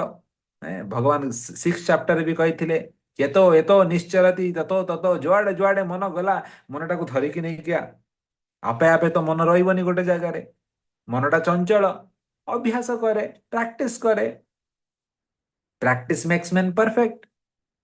ବିଚଳିତ ହଉଛି ମନଟା, କହୁଛି ଟିକେ ଟିଭି ଦେଖିବା, ଟିକେ ସୋସିଆଲ ମିଡିଆ ଚଲେଇବା, ଟିକେ ୟୁଟ୍ୟୁବ ଦେଖିବା, ଇନଷ୍ଟାଗ୍ରାମ ଦେଖିବା। ନା, ପ୍ରଭୁଙ୍କର ଆଜି କ୍ଲାସ ଅଛି, ଆମେ ବସିକି କ୍ଲାସ ଶୁଣିବା। ଆଜି ଭକ୍ତି ଶାସ୍ତ୍ରୀ କ୍ଲାସ ଅଛି, ସଣ୍ଡେ ଦିନଟା। ମନଟାକୁ ଆଉ ଥରେ ନେଇକି ଆ। ମନଟା କହିବ ବହୁତ ହେଇଗଲା ରେ ବାବା, ବୋର ହେଇଗଲା, ପ୍ରଭୁ ବୋର କରିଦେଲେ ଏତେ ଗୁଡାଏ ଶ୍ଲୋକ କହିକି, ବନ୍ଦ କର। ମନ କର ନା ନା ନା ନା, ଏଇଟା ଭଗବତ ଗୀତା ଶୁଣିବା ଉଚିତ। ଆଉ ଥରେ ମନଟାକୁ ନେଇକି ଆ। ତ ମନଟା ଯିବ, ତାକୁ ଆଉ ଥରେ ଧରିକି ନେଇକି ଆସ। ଅଭ୍ୟାସ ଯୋଗେନ, ଅଭ୍ୟାସ କର। ତଳେ ପଡିବ, ପୁଣି ଥରେ ଉଠ। ତଳେ ପଡିଗଲେ ବସିକି କାନ୍ଦ ନାହିଁ, ବାବା ପଡିଗଲି ରେ ବାବା, ମାଡ ବାଜିଗଲା, ଉଠ ଆଉ ଥରେ, ଅଭ୍ୟାସ କର। ଆଉ ଅଭ୍ୟାସ କରିବା ଦ୍ୱାରା ହିଁ ଭକ୍ତିରେ ଆମେ ଆଗକୁ ବଢି ପାରିବା। ସେଥିଲାଗି ନିଜର ଯୋଗ୍ୟତା ଦେଖନି, ଯୋଗ୍ୟତା ନାହିଁ ତ ଯୋଗ୍ୟତା ବନାଅ। ପ୍ରଭୁ ମୁଁ ଭାବ ସ୍ତରରେ ଥୋଡି ଅଛି, ମୁଁ ତ ସାଧକ ଅନର୍ଥ ନିବୃତ୍ତିରେ ଘାଣ୍ଟି ହଉଛି। ଆରେ ଅନର୍ଥ ନିବୃତ୍ତିରେ ଘାଣ୍ଟି ହଉଛି ତ ଅଭ୍ୟାସ କରିକି ଆଗକୁ ବଢିବ ନା। ତ ଅଭ୍ୟାସ ଛାଡିଦେଲେ କେମିତି ଆଗକୁ ବଢିବ?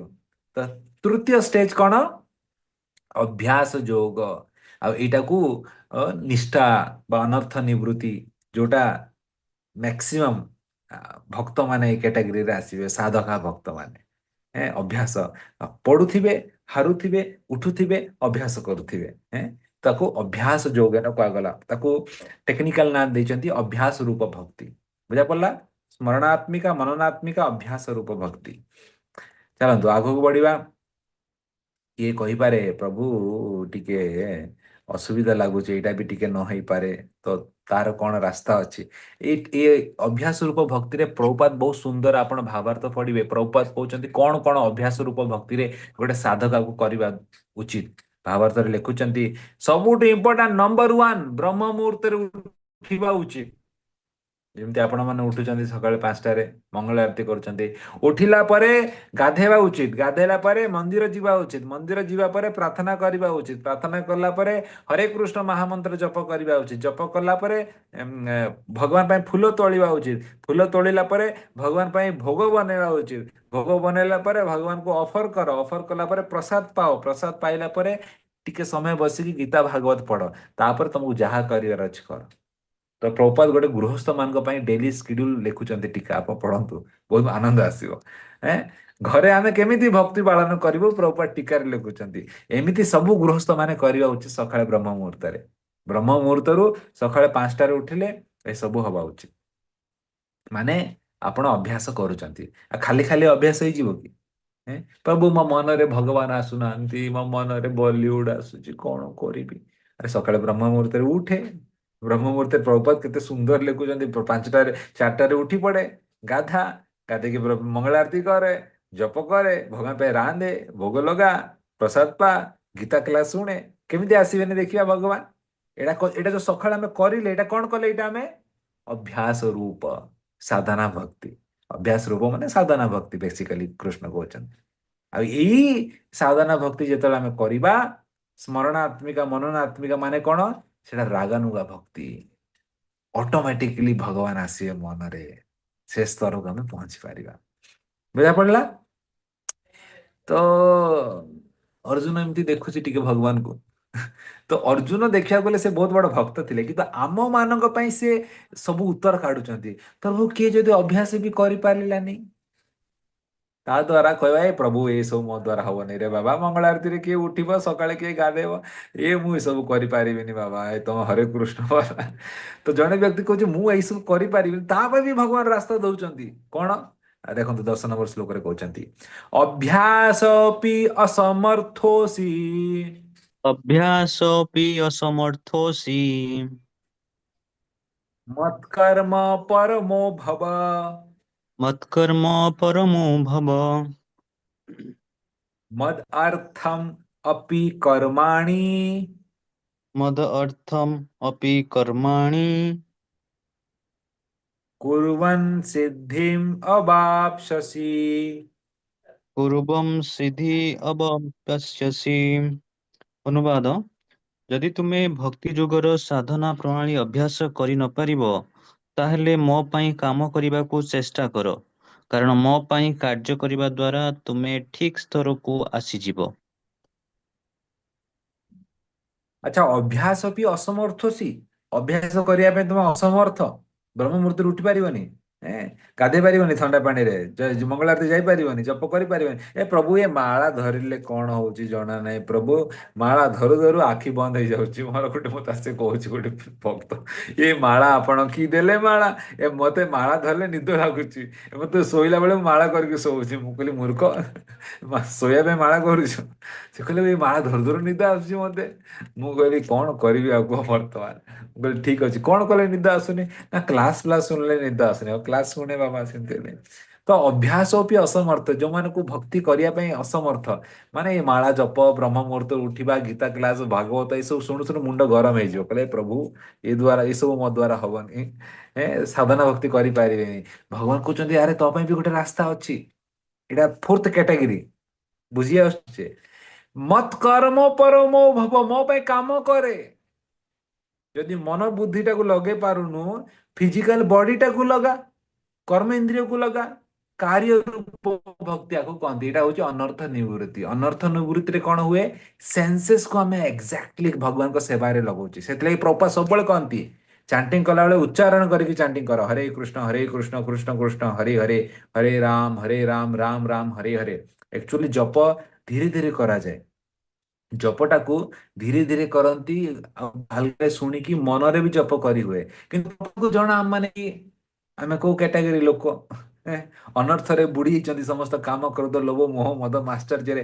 ଚାଣ୍ଟ ଲାଉଡଲି, ସିଟ୍ ଷ୍ଟ୍ରେଟ୍। ପ୍ରଭୁଙ୍କ ଦେଖନ୍ତୁ ଚାଣ୍ଟିଂ ଆପଣ ଶୁଣିବେ, ପ୍ରଭୁଙ୍କ ରେକର୍ଡିଂ ରେ ମଝି ମଝିରେ ଗାଳି ବି କରିଛନ୍ତି। ସିଟ୍ ଷ୍ଟ୍ରେଟ୍ ବୋଲେ ସେ ଭକ୍ତମାନଙ୍କୁ ଗାଳି କରୁଛନ୍ତି। ଦେଖୁଛନ୍ତି ନା ଏମାନେ କୋଉ ସ୍ତରରେ ଅଛନ୍ତି। ଚାଣ୍ଟ ଲାଉଡଲି କହୁଛି, କାରଣ ଏଇଟା ହଉଛି କାର୍ଯ୍ୟ ରୂପ। ଆପଣଙ୍କର କର୍ମ ଇନ୍ଦ୍ରିୟକୁ ଆକ୍ଟିଭଲି ୟୁଜ କଲେ, ଆପଣ ଯେତେବେଳେ ଚାଣ୍ଟିଂ ଲାଉଡଲି କରିବେ, ଶୁଣିବେ, କାନଟା ବି ଏଙ୍ଗେଜ ହେଲା, ତ କେମିତି ଶୋଇବେ? ମତେ ଗୋଟେ ଜିନିଷ କହିଲେ, ନିଦ କେମିତି ଆସିବ? ହରେ କୃଷ୍ଣ ଚାଟିଂ ନିଦ ଆସିବ? ଆସିବନି କେବେ ନିଦ। ତ ସେନ୍ସେସ୍ କୁ ମୋ ଏଙ୍ଗେଜରେ ଲଗାଅ। ମୋ ପାଇଁ ସେବା କର, ମନ୍ଦିର ଯାଇକି ଝାଡୁ ଲଗାଅ, ସେବା କର, ମୋ ପାଇଁ ଯାଇକି ଡୋନେସନ ଆଣ, ମୋ ପାଇଁ କିଛି କାମ କର, ମୋ ପାଇଁ ରାନ୍ଧ ଯାଇକି କିଚେନରେ। ତ ଏହିପରି ଯେତେବେଳେ କାର୍ଯ୍ୟ ରୂପ ଭକ୍ତି କରାଯିବ ଅନର୍ଥ ନିବୃତ୍ତି ସ୍ତରରେ, ଧୀରେ ଧୀରେ କଣ ହବ? କୁର୍ବମ୍ ସିଦ୍ଧିମ୍ ଅବାପ୍ସ୍ୟସି। ଧୀରେ ଧୀରେ ଧୀରେ ଧୀରେ ତାକୁ ସିଦ୍ଧି ମିଳିବ, ଧୀରେ ଧୀରେ ତାର ଶୁଦ୍ଧିକରଣ ହବ। ଆଉ ଯେତେବେଳେ ଶୁଦ୍ଧିକରଣ ହବ, ଗୋଟେ ଜାଗାରେ ବସି କ୍ଲାସ ଶୁଣିପାରିବ 2 ଘଣ୍ଟା। ଗୋଟେ ଜାଗାରେ ବସି କ୍ଲାସ ବି ଶୁଣିବାଟା 2 ଘଣ୍ଟା ଏତେ ସାଧାରଣ ଜିନିଷ ନୁହେଁ ବାବା। ଶ୍ରବଣ କୀର୍ତ୍ତନ କରିବାଟା, ଭକ୍ତି ସିଦ୍ଧାନ୍ତ ସରସ୍ୱତୀ ଠାକୁର ଯେତେବେଳେ ଗୌଡୀୟ ମଠ ଷ୍ଟାର୍ଟ କରିଥିଲେ କଲିକତାରେ, ସେ ନ୍ୟୁଜ ପେପରରେ ଗୋଟେ ଆଡଭର୍ଟାଇଜମେଣ୍ଟ ଦେଇଥିଲେ। ଶୁଣିକି ଆପଣ ଆଶ୍ଚର୍ଯ୍ୟ ହେଇଯିବେ। କଣ advertisement ଦେଇଥିଲେ? କହିକି ଆମେ ଗୌଡୀୟ ମଠ ପ୍ରାରମ୍ଭ କରିଛୁ କଲିକତା ଟାଉନରେ, ଆଉ ଯାହାକୁ ବି ହରିନାମ ଭଜନ କରିବା ପାଇଁ ଇଚ୍ଛା ଅଛି, ପ୍ରତିଦିନ ଆମେ ଏଠାରେ 64 ମାଳା ହରେ କୃଷ୍ଣ ମହାମନ୍ତ୍ର ଜପ କରୁଛେ। 8 ଘଣ୍ଟା ଲାଗିବ। ଯୋଉମାନେ ଇଣ୍ଟରେଷ୍ଟେଡ ଅଛନ୍ତି ସେମାନେ ସମ୍ପର୍କ କରନ୍ତୁ ଏଇ ଆଡ୍ରେସରେ। ଆପଣ ଆସିକି ଆମ ମଠରେ ରହିପାରିବେ। ଖାଇବା ପିଇବା ରହିବା ଶୋଇବା ସବୁ କିଛି ଫ୍ରି, ମାଗଣା, କପଡା ବି ମିଳିବ। ବସ୍ ଆପଣଙ୍କୁ ସବୁଦିନ 64 ମାଳା ହରେ କୃଷ୍ଣ ଜପ କରିବାକୁ ପଡିବ। ମଠରେ ଏମିତି କରିବାକୁ ପଡିବ। ତ ଯୋଉ ଆସନ୍ତୁ, ଗୋଟେ ଲୋକ ବି ଆସିଲେନି, not a single person, no contact. ତ ଭକ୍ତି ସିଦ୍ଧାନ୍ତ ସରସ୍ୱତୀ ଠାକୁର ଦେଖିଲ, ଏତେ ସହଜ ନୁହେଁ ଭଜନ କରିବାଟା। ଏତେ ସହଜ ନୁହେଁ। ସେତେ ଭକ୍ତ କେମିତି ହୁଅନ୍ତି? ପ୍ରଚାର କାର୍ଯ୍ୟରୁ ହିଁ ଭକ୍ତି ହୁଅନ୍ତି। ଭକ୍ତି ସିଦ୍ଧାନ୍ତ ସରସ୍ୱତୀ ଠାକୁର କହନ୍ତି କି I am shedding buckets of blood to make a devotee. ଗୋଟେ ଭକ୍ତ କରିବା ପାଇଁ ଗୋଟେ ଗୋଟେ ବାଲ୍ଟି ରକ୍ତ ମୁଁ ଖର୍ଚ୍ଚ କରୁଛି, ପ୍ରଚାର କରୁଛି, ଏତେ ସବୁ କରୁଛି। ସେଇଠି ଭକ୍ତ ହୁଅନ୍ତି। ନହେଲେ ସବୁ କିଛି ଆମେ ଫ୍ରି ଦଉଛୁ ଖାଇବା ପାଇଁ, ରହିବା ପାଇଁ। ଭିକାରୀକୁ ଖାଇବାକୁ ମିଳୁନି, ତାକୁ ଆମେ ଖାଇବାକୁ ବି ଦବା। ତ ଆସି ଖାଲି ଭାବେ ଜପ କର ଦିନ ସାରା, କରିପାରିବନି। ଏତେ ସହଜ ନୁହେଁ ଭକ୍ତି କରିବା। ତ ଭଗବାନ କହୁଛନ୍ତି ଯଦି ଭକ୍ତି ଡାଇରେକ୍ଟଲି କରିବାଟା ତୋ ପାଇଁ ସହଜ ନୁହେଁ, ତୋର ସେନ୍ସେସକୁ ମୋ ସେବାରେ ଲଗା। ହୁଁ? କିଛି ଗୋଟେ ପ୍ରାକ୍ଟିକାଲ ସେବା କରେ। ପ୍ରଭୁଜୀ କଣ କରିବି କାହା ପାଇଁ, କିଛି ଗୋଟେ ପ୍ରାକ୍ଟିକାଲ କରେ, ସେନ୍ସେସକୁ ଲଗା। ମାର୍କେଟିଂ କର ଭଗବାନଙ୍କ ପାଇଁ, ଭଗବାନ ପାଇଁ ମନ୍ଦିର ତିଆରି କର, ଭଗବାନ ପାଇଁ ବୁକ୍ ଡିଷ୍ଟ୍ରିବ୍ୟୁସନ କର। ସେଥିଲାଗି ଦେଖନ୍ତୁ ପ୍ରଭୁପାଦ ଷ୍ଟାର୍ଟିଂ ବୁକ୍ ଡିଷ୍ଟ୍ରିବ୍ୟୁସନକୁ ସବୁବେଳେ ପ୍ରମୋଟ କରନ୍ତି। ବହି ବିତରଣ କରିବା ପାଇଁ ଯାଅ। ସେଇଠି କଣ ହବ, ଆପଣ ଚାଲୁଛନ୍ତି, ବିକୁଛନ୍ତି, ଆକ୍ଟିଭ ହଉଛନ୍ତି, ଏଙ୍ଗେଜ ହଉଛନ୍ତି ସେବାରେ। ଆଉ ଏ ସେବା ଯବୁ ଯୋଉ ଫିଜିକାଲ ସେବା କରି କରି କଣ ହୁଏ, ଆମର ହାର୍ଟ ଟା ପ୍ୟୁରିଫାଇ ହୁଏ। ଆଉ ସେତେବେଳେ ଆମେ ଗୋଟେ ଜାଗାରେ ବସିକି ବି ନାମ ଜପ କରିପାରିବା। ସେଥିଲାଗି ଆମେ ବ୍ରହ୍ମଚାରୀ ଆଶ୍ରମରେ ବି ଯେତେବେଳେ ଜଏନ କରୁ ନୂଆ ନୂଆ, 5 ବର୍ଷ ଯାଏ ଆମକୁ କିଛି ପଚାରନ୍ତିନି। ବିଗିନିଂ 5 ଇୟର ଆମକୁ କିଛି ପଚାରିବେନି, ପ୍ରଭୁ ଆପଣଙ୍କୁ କୋଉ ସେବା ଭଲ ଲାଗୁଛି। ଆପଣଙ୍କୁ ସେବା ଦିଆଯିବ, କୋଉ ସେବା ଭଲ ଲାଗୁଛି କି ପଚାରନ୍ତିନି। କିଚେନରେ ଯାଅ, ରୁଟି ତିଆରି କର, ମନ୍ଦିର ଝାଡୁ କର, କନଷ୍ଟ୍ରକ୍ସନ ହଉଛି ସେଇଠି ଯାଇ କାମ କର, ସେଇଠି କର, ଏଇଟା କର, ସେଇଟା କର। ସବୁ ଫିଜିକାଲ ସେବା ଦିଆଯିବ। ଫିଜିକାଲ ସେବାରେ କଣ ହବ, ଆପଣ ମନଟାକୁ ଭାବିବା ପାଇଁ ଟାଇମ ହିଁ ନାହିଁ। ଆପଣ ବଡିଟାକୁ ଏଙ୍ଗେଜ କଲେ, ଏଙ୍ଗେଜ କଲେ, ଏଙ୍ଗେଜ କଲେ, ରାତି ଯେତେବେଳେ ହେଲା ଏତେ ହାଲିଆ ହେଇଯାଇଥିବେ, ଯାଇକି କେତେବେଳେ ନିଦ ହବ ଶୋଇ ପଡିବେ ଜଣା ପଡିବନି। ବୁଝିପାରିଲେ? 5-6 ବର୍ଷ ଏମିତି ସେବା କଲା ପରେ କଣ ହୁଏ, ଧୀରେ ଧୀରେ ଧୀରେ ମନଟା ଶୁଦ୍ଧିକରଣ ହେଇଥାଏ। କାରଣ ମନଟାକୁ ଆପଣ କିଛି ଖରାପ ଭାଷା, ଖରାପ ଜିନିଷରେ ଏଙ୍ଗେଜ ହିଁ କରିନାହାନ୍ତି ନା। ତ ଧୀରେ ଧୀରେ ଭଗବାନଙ୍କର ସେବା ହଉଛି ଇନଡାଇରେକ୍ଟଲି କାର୍ଯ୍ୟ ରୂପ। ତା ଦ୍ୱାରା ମନଟା ଶୁଦ୍ଧିକରଣ ହୁଏ। ଆଉ ସେତେବେଳେ 5-6 ବର୍ଷ ହେଲା ପରେ ଯୋଉମାନେ ଗୁରୁଜନ ମାନେ, ଶିକ୍ଷା ଗୁରୁ ସବୁ ଦେଖନ୍ତି, କହିଲେ ଇଏ ବ୍ୟକ୍ତିଟା ବାଗେଇକି ଟିକେ ଲାଇନକୁ ଆସିଲାନି ଟିକେ, ଆକୁ ବର୍ତ୍ତମାନ ପ୍ରଚାର କାର୍ଯ୍ୟ ଦବା, ବା କିଛି ପ୍ରବଚନ ଦବା, ବା କିଛି ସେବା ଦବା, ଯୋଉଟା କି ଆପଣ ଗୋଟେ ଜାଗାରେ ବସିକି ବି କରିପାରିବେ। ଯୋଉଠି ଫିଜିକାଲ ଏଙ୍ଗେଜମେଣ୍ଟ ନ ହେଇକି ବି ଆପଣ ବହୁତ ସେବା କରିପାରିବେ, ସେ ସେବା ଦିଆଯାଏ। ସେ ଅଭ୍ୟାସ ଦେଖନ୍ତୁ। ବୁଝିପାରୁଛନ୍ତି ନା କୋଉ ସ୍ତରଟା? ତ ଏପରି ଭାବରେ ଚାରିଟା ସ୍ତର କହିଲେ ଅର୍ଜୁନକୁ। ଅର୍ଜୁନ ଭାବୁଛି, ଆଁ, ବାବା ଯଦି ଜଣେ ବ୍ୟକ୍ତି ଏଟା କରିପାରିଲାନି ତ ତାର କଣ ହବ? ଏଁ? ଭଗବାନ କହିଲେ ତା ପାଇଁ ବି ଭଗବାନ ଗୋଟେ ରାସ୍ତା ଦଉଛନ୍ତି 11 ନମ୍ବର ଶ୍ଲୋକରେ, 5 ନମ୍ବର କ୍ୟାଟାଗୋରୀ। ଭାବନ୍ତୁ, ଜଣକୁ ମୁଁ ଭଗବାନ ପାଇଁ କାମ କରିବିନି, ମୁଁ କାହିଁକି ସେବା କରିବି ଭଗବାନ ପାଇଁ? ଏଇ କ୍ୟାଟାଗୋରୀ ଲୋକକୁ ଆପଣ କଣ କରିବେ ଭାବନ୍ତୁ। ଏଁ? ତ ଭଗ ପାଇଁ ବି ଗୋଟେ ରାସ୍ତା ଦଉଛନ୍ତି। ଏଁ? କଣ ରାସ୍ତା ଦଉଛନ୍ତି? 11 ନମ୍ବର ଶ୍ଲୋକରେ ରାସ୍ତା ଦଉଛନ୍ତି। 12.11 अथैतदपि असक्तोऽसि अथैतपतोऽपसक्सि कर्तुं मद्योगाश्रिता कर्तुं मद्योगमाश्रिता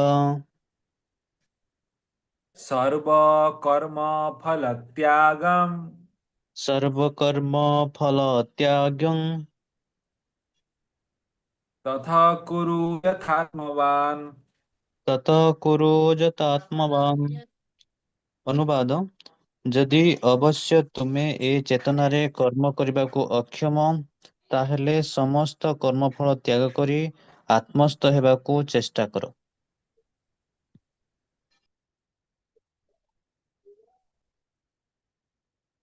ୟେସ୍, ଦେଖନ୍ତୁ, ଯଦି ଜଣେ ବ୍ୟକ୍ତି କହୁଛି କି ମୁଁ ଭଗବାନଙ୍କର ସେବା କରିପାରିବିନି ଏସବୁ ଡାଇରେକ୍ଟ, ମୋ ଦ୍ୱାରା ହବନି। ଦେଖନ୍ତୁ, କିଛି କିଛି ଲୋକ ଥିବେ ନିଜ ଘର କୋଟି କୋଟି ଟଙ୍କା ଖର୍ଚ୍ଚ କରିବେ, ଭଗବାନଙ୍କ ମନ୍ଦିରରେ ଡୋନେସନ ମାଗିବେ, ଗୋଟେ 8 ଆଣା ବାହାରିବ। ଭଗବାନଙ୍କୁ ଦେବେନି କିଛି। ନିଜର କଣ ଅଛି, ନିଜ ପାଇଁ ସବୁ କିଛି ଖର୍ଚ୍ଚ କରିଦେବେ, ଆଲିସାନ ବଙ୍ଗଲା ତିଆରି କରିଦେଇଥିବେ। ଏଇଠି କହିବେ ପ୍ରଭୁଜୀ ମନ୍ଦିର ତିଆରି କରୁଛି, କିଛି ଗୋଟେ ଦେଇଦିଅନ୍ତୁ, ଦାନ କରୁଛନ୍ତି, ଗୋଟେ 100 ଟଙ୍କା ଦେଇକି ଯିବେ। ଆପଣଙ୍କୁ ଆଶ୍ଚର୍ଯ୍ୟ ଲାଗେ କି ଲୋକ ମଣିଷଟା। ଇଏ ଇଏ ଲୋକ 10,000 କମଉଛି, ଇଏ 1,000 ଦେଇକି ଯାଉଛି, ଇଏ ମାସକୁ 1,00,000 କମଉଛି, ଦେଲା କେତେ, 50 ଟଙ୍କା ଦେଇକି ଗଲା। ତ ଏମିତି ବି ଲୋକ ଅଛନ୍ତି, ଭଗବାନ ପାଇଁ କିଛି ବାହାରିବନି କରିବା ପାଇଁ, ବୁଝିପାରିଲେ ନା? ତ ଏଇ କ୍ୟାଟାଗୋରୀ ଲୋକ କଣ ଆଙ୍କର ଦଶା ହବ? ତ ଏଇ କ୍ୟାଟାଗୋରୀ ଲୋକ ପାଇଁ ଭଗବାନ 11 ନମ୍ବର ଶ୍ଲୋକ କହୁଛନ୍ତି, ଅଥୈତଦପି ଅସକ୍ତୋଷି, ମୁଁ କରିପାରିବିନି ଭଗବାନ, ଅସକ୍ତ, ମୋ ଦ୍ୱାରା ହବନି ଭଗବାନଙ୍କ ସେବା। କର୍ତ୍ତୁମ ମଦ ୟୋଗମ ଆଶ୍ରିତ। ତ ସେ ସମୟରେ ଭଗବାନ କହୁଛନ୍ତି ଗୋଟେ କାମ କର ବାବା, ସର୍ବକର୍ମ ଫଳ ତ୍ୟାଗ, ତୁ ତୋ ପାଇଁ କାମ କର, ମୋ ପାଇଁ କରିବା ଦରକାର ନାହିଁ। ତୁ ଯୋଉଟା କାମ କରୁଛୁ ସର୍ବକର୍ମ ଫଳ ତ୍ୟାଗ, ତାର ଫଳକୁ ଟିକେ ତ୍ୟାଗ କରେ। ମତେ ଦବୁନୁ ନା, ଆଉ କାହାକୁ ଦେଇଦେ। ହସ୍ପିଟାଲରେ ଟିକେ ଦାନ କରିଦେ, ଭିକାରୀ ମାନଙ୍କୁ ଟିକେ ଦାନ କରିଦେ। କିଛି ଗୋଟେ ଜିନିଷଟା କାହାକୁ ଗୋଟେ ତ ଦେ, ଫଳ ତ୍ୟାଗ କରେ। ହେଁ, କର୍ମ ଏଇଟା ଭଗବାନ କୋଉ କ୍ୟାଟାଗୋରୀକୁ ଆସିଗଲେ? ନିଷ୍କାମ କର୍ମ ଯୋଗକୁ ଆସିଗଲେ। ତ ଦ୍ୱାରା ଭକ୍ତି ତ ହବନି, ନିଷ୍କାମ କର୍ମ ଯୋଗ କରେ। ଫଳ ତ୍ୟାଗକୁ, ଫଳର ଆଶାକୁ ତ୍ୟାଗ କରିକି କିଛି କାମ କରେ। ତଥା କୁରୁ ଯଥାତ୍ମ। ଆ ଦ୍ୱାରା କଣ ହବ? ଧୀରେ ଧୀରେ ଧୀରେ ତୁ ଅନାସକ୍ତ ହବୁ। निष्काम कर्म जोगटा देखो, से निष्काम कर्म जोगटा बेसी अट्राक्टिव है। फल का आशा मत करो, काम करो किंतु फलर आशा करनी, कहती ना। यहाँ हूँ निष्काम कर्म जोग। तो ये निष्काम कर्म जोग गोटे व्यक्ति भी जब कर, ता द्वारा भी कौन हुए? धीरे धीरे धीरे तार चेतनटा शुद्धिकरण हुए। तार चेतनटा जिते शुद्धिकरण हम, ता द्वारा कौन हम? धीरे धीरे धीरे गोटे समय आसीबो, से भगवान को विषय भाभी पारिबो। He can think about God over that time. से लगी निष्काम कर्म जोग भी बहुत इंपोर्टेंट, जोटा कि हमको करवा उचित। हरे कृष्ण। 12.12 श्रेय ही ज्ञानम अभ्यासात, श्रेयो ज्ञान अभ्यासन् ज्ञानात् ध्यानम विशिष्यते, ज्ञानं ध्यानं विशेष्यते। ध्यानात् कर्म फल त्याग, ध्यानात् कर्मफलत्यागस् त्याग शांति अनंतरम। त्यागसन्धिअनन्तरम्। ଅନୁବାଦ, ଯଦି ତୁମେ ଏ ଅଭ୍ୟାସ ନ କରିପାରିବ, ତେବେ ଜ୍ଞାନ ସାଧନାରେ ନିଜକୁ ନିୟୋଜିତ କର। ଅବଶ୍ୟ ଜ୍ଞାନଠାରୁ ଧ୍ୟାନ ଉତ୍ତମ ଏବଂ ଧ୍ୟାନଠାରୁ କର୍ମଫଳ ତ୍ୟାଗ ଉତ୍ତମ, କାରଣ ଏ ପ୍ରକାର ତ୍ୟାଗ ଦ୍ୱାରା ବ୍ୟକ୍ତି ମାନସିକ ଶାନ୍ତି ଲାଭ କରେ।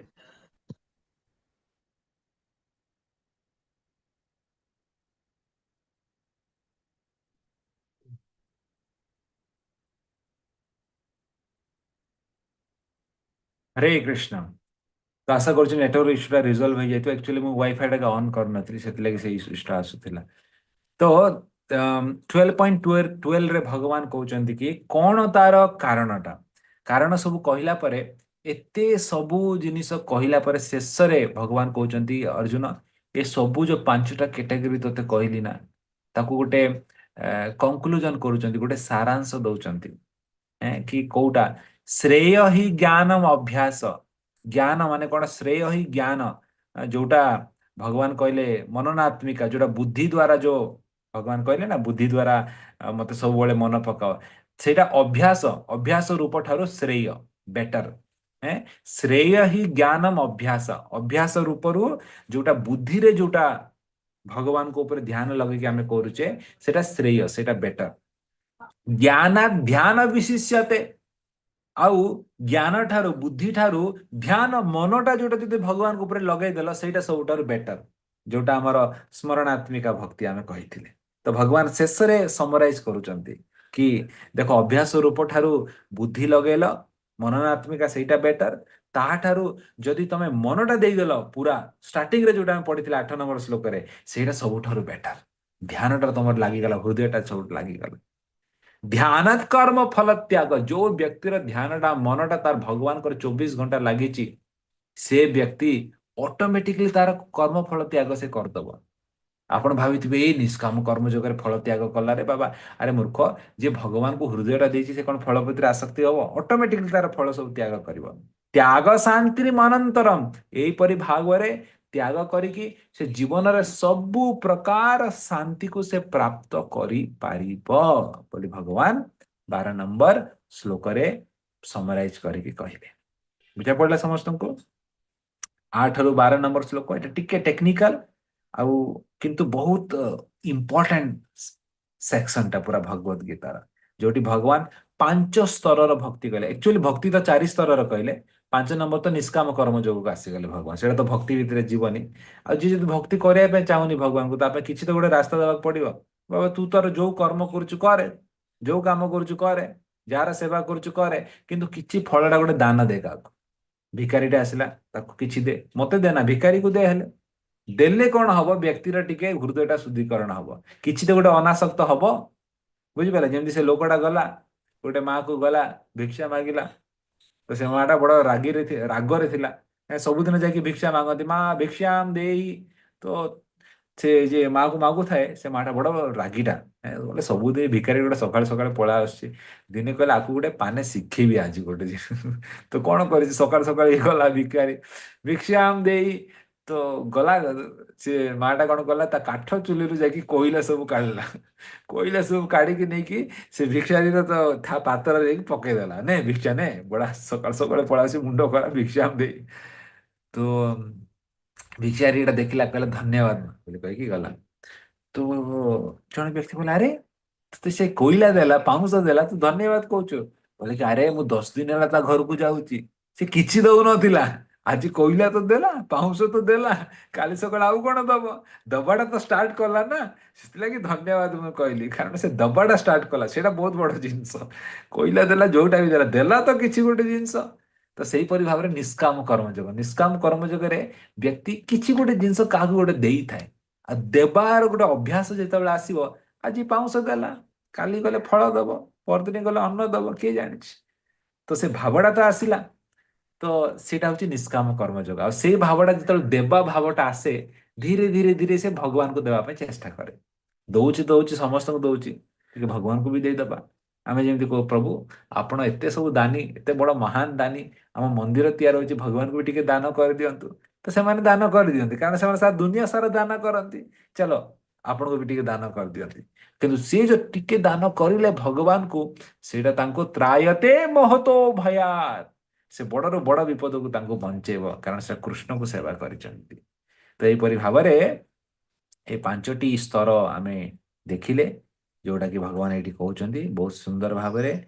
ଭକ୍ତିର 4ଟି ସ୍ତର, ଆଉ ଗୋଟିଏ ସ୍ତର ହେଲା ନିଷ୍କାମ କର୍ମଯୋଗ। ଆମେ ତୃତୀୟ ସେକ୍ସନକୁ ବର୍ତ୍ତମାନ ପ୍ରବେଶ କରିବା। We are now entering into the 13 ଶ୍ଳୋକା, third section of the chapter. 13 ନମ୍ବର ଶ୍ଳୋକରୁ 20 ନମ୍ବର ଶ୍ଳୋକ ଆମେ ଦେଖିବା।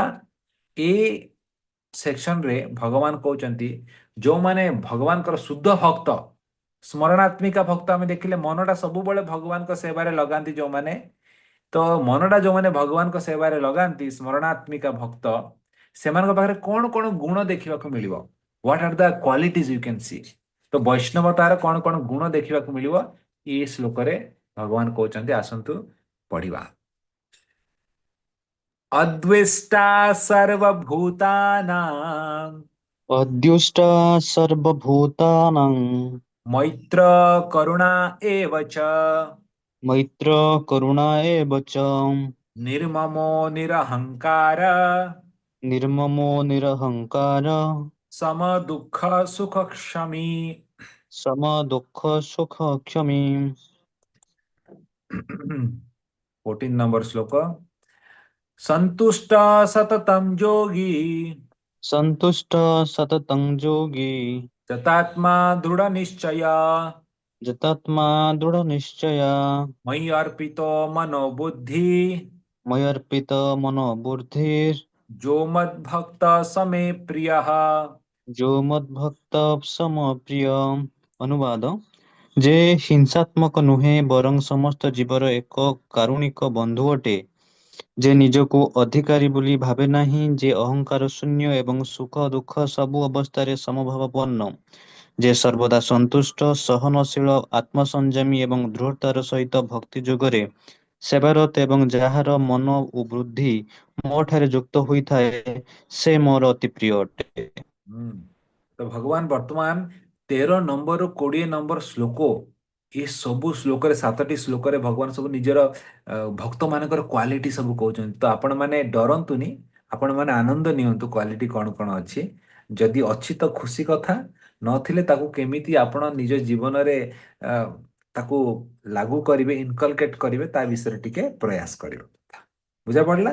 ତ ଏହିପରି ଭାବରେ ବହୁତ ଗୁଡେ କ୍ୱାଲିଟି, ଲଗଭଗ 20ଟା ଖଣ୍ଡେ କ୍ୱାଲିଟି ଭଗବାନ କହିବେ। ସେ ସବୁ ଚାଲନ୍ତୁ ଆକୁ ବୁଝିବାକୁ ଚେଷ୍ଟା କରିବା।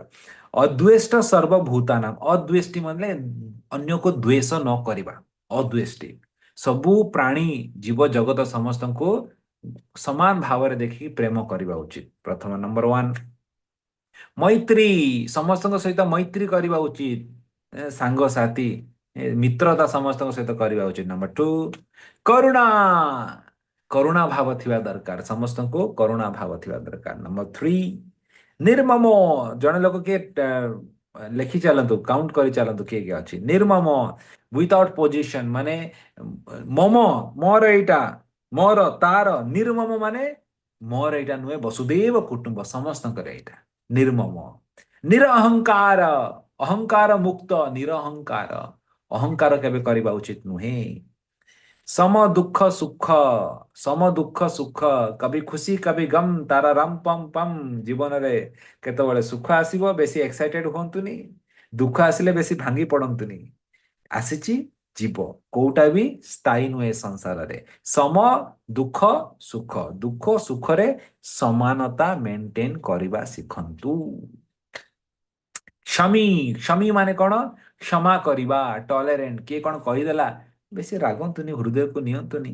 ଠିକ ଅଛି, ଆଜି କହିଦେଲା, ଚଳିବ, ତାକୁ ସହି ନିଅନ୍ତୁ। ସବୁ ଜିନିଷକୁ ଝଗଡା କରିବା ଦରକାର ନାହିଁ, କିଛି କିଛି ଜିନିଷ ସହି ନେବା ବି ବୁଦ୍ଧିମତା। ଓକେ। ତ ଏଇ 13 ନମ୍ବର ଅଧ୍ୟାୟରେ, 13 ନମ୍ବର ଶ୍ଲୋକରେ ଦେଖନ୍ତୁ କେତେ କହିଲେ। 1 2 3 4 5 6 7ଟା କ୍ୱାଲିଟି କହିଦେଲେ। ଠିକ ଅଛି ନା? ଚାଲନ୍ତୁ ଆଗକୁ ବଢିଆ। ତ ଗୋଟେ ଗୋଟେ ଶ୍ଲୋକରେ ଏମିତି ଗୁଡାଏ କ୍ୱାଲିଟି କହୁଛନ୍ତି। 14 ନମ୍ବର ଶ୍ଲୋକ ଦେଖନ୍ତୁ। ସନ୍ତୁଷ୍ଟ ସତତମ ଯୋଗୀ, ସନ୍ତୁଷ୍ଟ, ସବୁବେଳେ ସନ୍ତୁଷ୍ଟ ରହିଲା। ଆଜି ମିଳିଲା ପିଜା ବର୍ଗର ପାସ୍ତା ଖାଇବାକୁ, ଠିକ ଅଛି। କାଲି ମିଳିଲା ଭାତ ଡାଲମା ଖାଇବା ପାଇଁ, ଠିକ ଅଛି। କାଲି ମିଳିଲା ପଖାଳ, ଠିକ ଅଛି। ତ ଯୋଉଟା ମିଳିଲା ଖୁସିରେ ସନ୍ତୁଷ୍ଟ ରହିକି ଖାଇକି ଶାନ୍ତିରେ ରହିବାଟା ହଉଛି ଗୋଟେ କ୍ୱାଲିଟି ଭକ୍ତ। ଭକ୍ତ କେବେ ଡିମାଣ୍ଡ କରେନି, ଆରେ କି ପ୍ରସାଦ ଦେଇଦେଲେ ଆପଣ। ହଁ, ସନ୍ତୁଷ୍ଟ ରହିବା ଦରକାର। ସତତମ ଯୋଗୀ, ସତତମ ଯୋଗୀ, ସବୁବେଳେ ସତତମ କୀର୍ତ୍ତିୟନ୍ତ ମାମ୍, ସବୁବେଳେ ଭଗବାନଙ୍କର ଭକ୍ତି କରିବା ଉଚିତ। ଟାଇମ ମିଳିଲା, ମାଳା ଉଠାଅ, ଜପ କର, ହରେ କୃଷ୍ଣ କୃଷ୍ଣ କୃଷ୍ଣ ହରେ ହରେ, ହରେ ରାମ ରାମ ରାମ ହରେ ହରେ। ସମୟ, ଜଣେ ବ୍ୟକ୍ତି କହିଲେ, ପ୍ରପାର ଡିସାଇପଲ କହିଲେ, when there is no nothing to do, chant Hare Krishna. ଭକ୍ତ ଏମିତି ଭାବିବନି, ଆରେ କଣ କରିବି, ଟାଇମ ପାସ୍ କେମିତି କରିବି, କଣ କରିବି ବର୍ତ୍ତମାନ। ଟାଇମ ପାସ୍ କଣ କରିବେ, ମାଳା ଉଠାଅ, ଜପ କର। ଟାଇମ ଅଛି ମାନେ ଜପ କର। ଯଦି କିଛି ଜଣା ପଡୁନି କଣ କରିବି, ମାଳା ଉଠେଇକି ଚୁପଚାପ ଜପ କର, ସେଇଟା ହଉଛି ଜିନିଷ। ଜଣେ ପ୍ରଭୁପାଦଙ୍କ ଶିଷ୍ୟ କହିଲେ, ମତେ ବହୁତ ବଢିଆ ଲାଗିଲା ଜିନିଷଟା। ସେଥିଲାଗି ଟାଇମ ପାସ୍ କର, ଭକ୍ତ ପାଇଁ ଟାଇମ ପାସ୍ ହଉଛି ଭଗବାନଙ୍କ ନାମ ଜପ। କିଛି ନାହିଁ, ମାଳା ଉଠେଇକି ଜପ କର। ସତତମ ଯୋଗୀ, ଯତତାତ୍ମା, ଯତତାତ୍ମା ମାନେ କଣ? ଆତ୍ମାଟାକୁ ଭଗବାନଙ୍କ ଉପରେ ସବୁବେଳେ ଲଗେଇବା, ମନଟାକୁ। ଦୃଢ ନିଶ୍ଚୟ, ନିଶ୍ଚୟ କରିବା, ଦୃଢ ନିଶ୍ଚୟ। ଥରେ ଆପଣ, କାର୍ତ୍ତିକ ବ୍ରତ ଅଛି, ଆପଣ କହିଛନ୍ତି ମୁଁ କାର୍ତ୍ତିକ ବ୍ରତ କରିବି, ଏମିତି କରିବି, ସେମିତି କରିବି। ଯାହାବି ଆପଣ ନିଶ୍ଚୟ କରିଛନ୍ତି ତାକୁ ଦୃଢତା ସହିତ ପାଳନ କରିବା।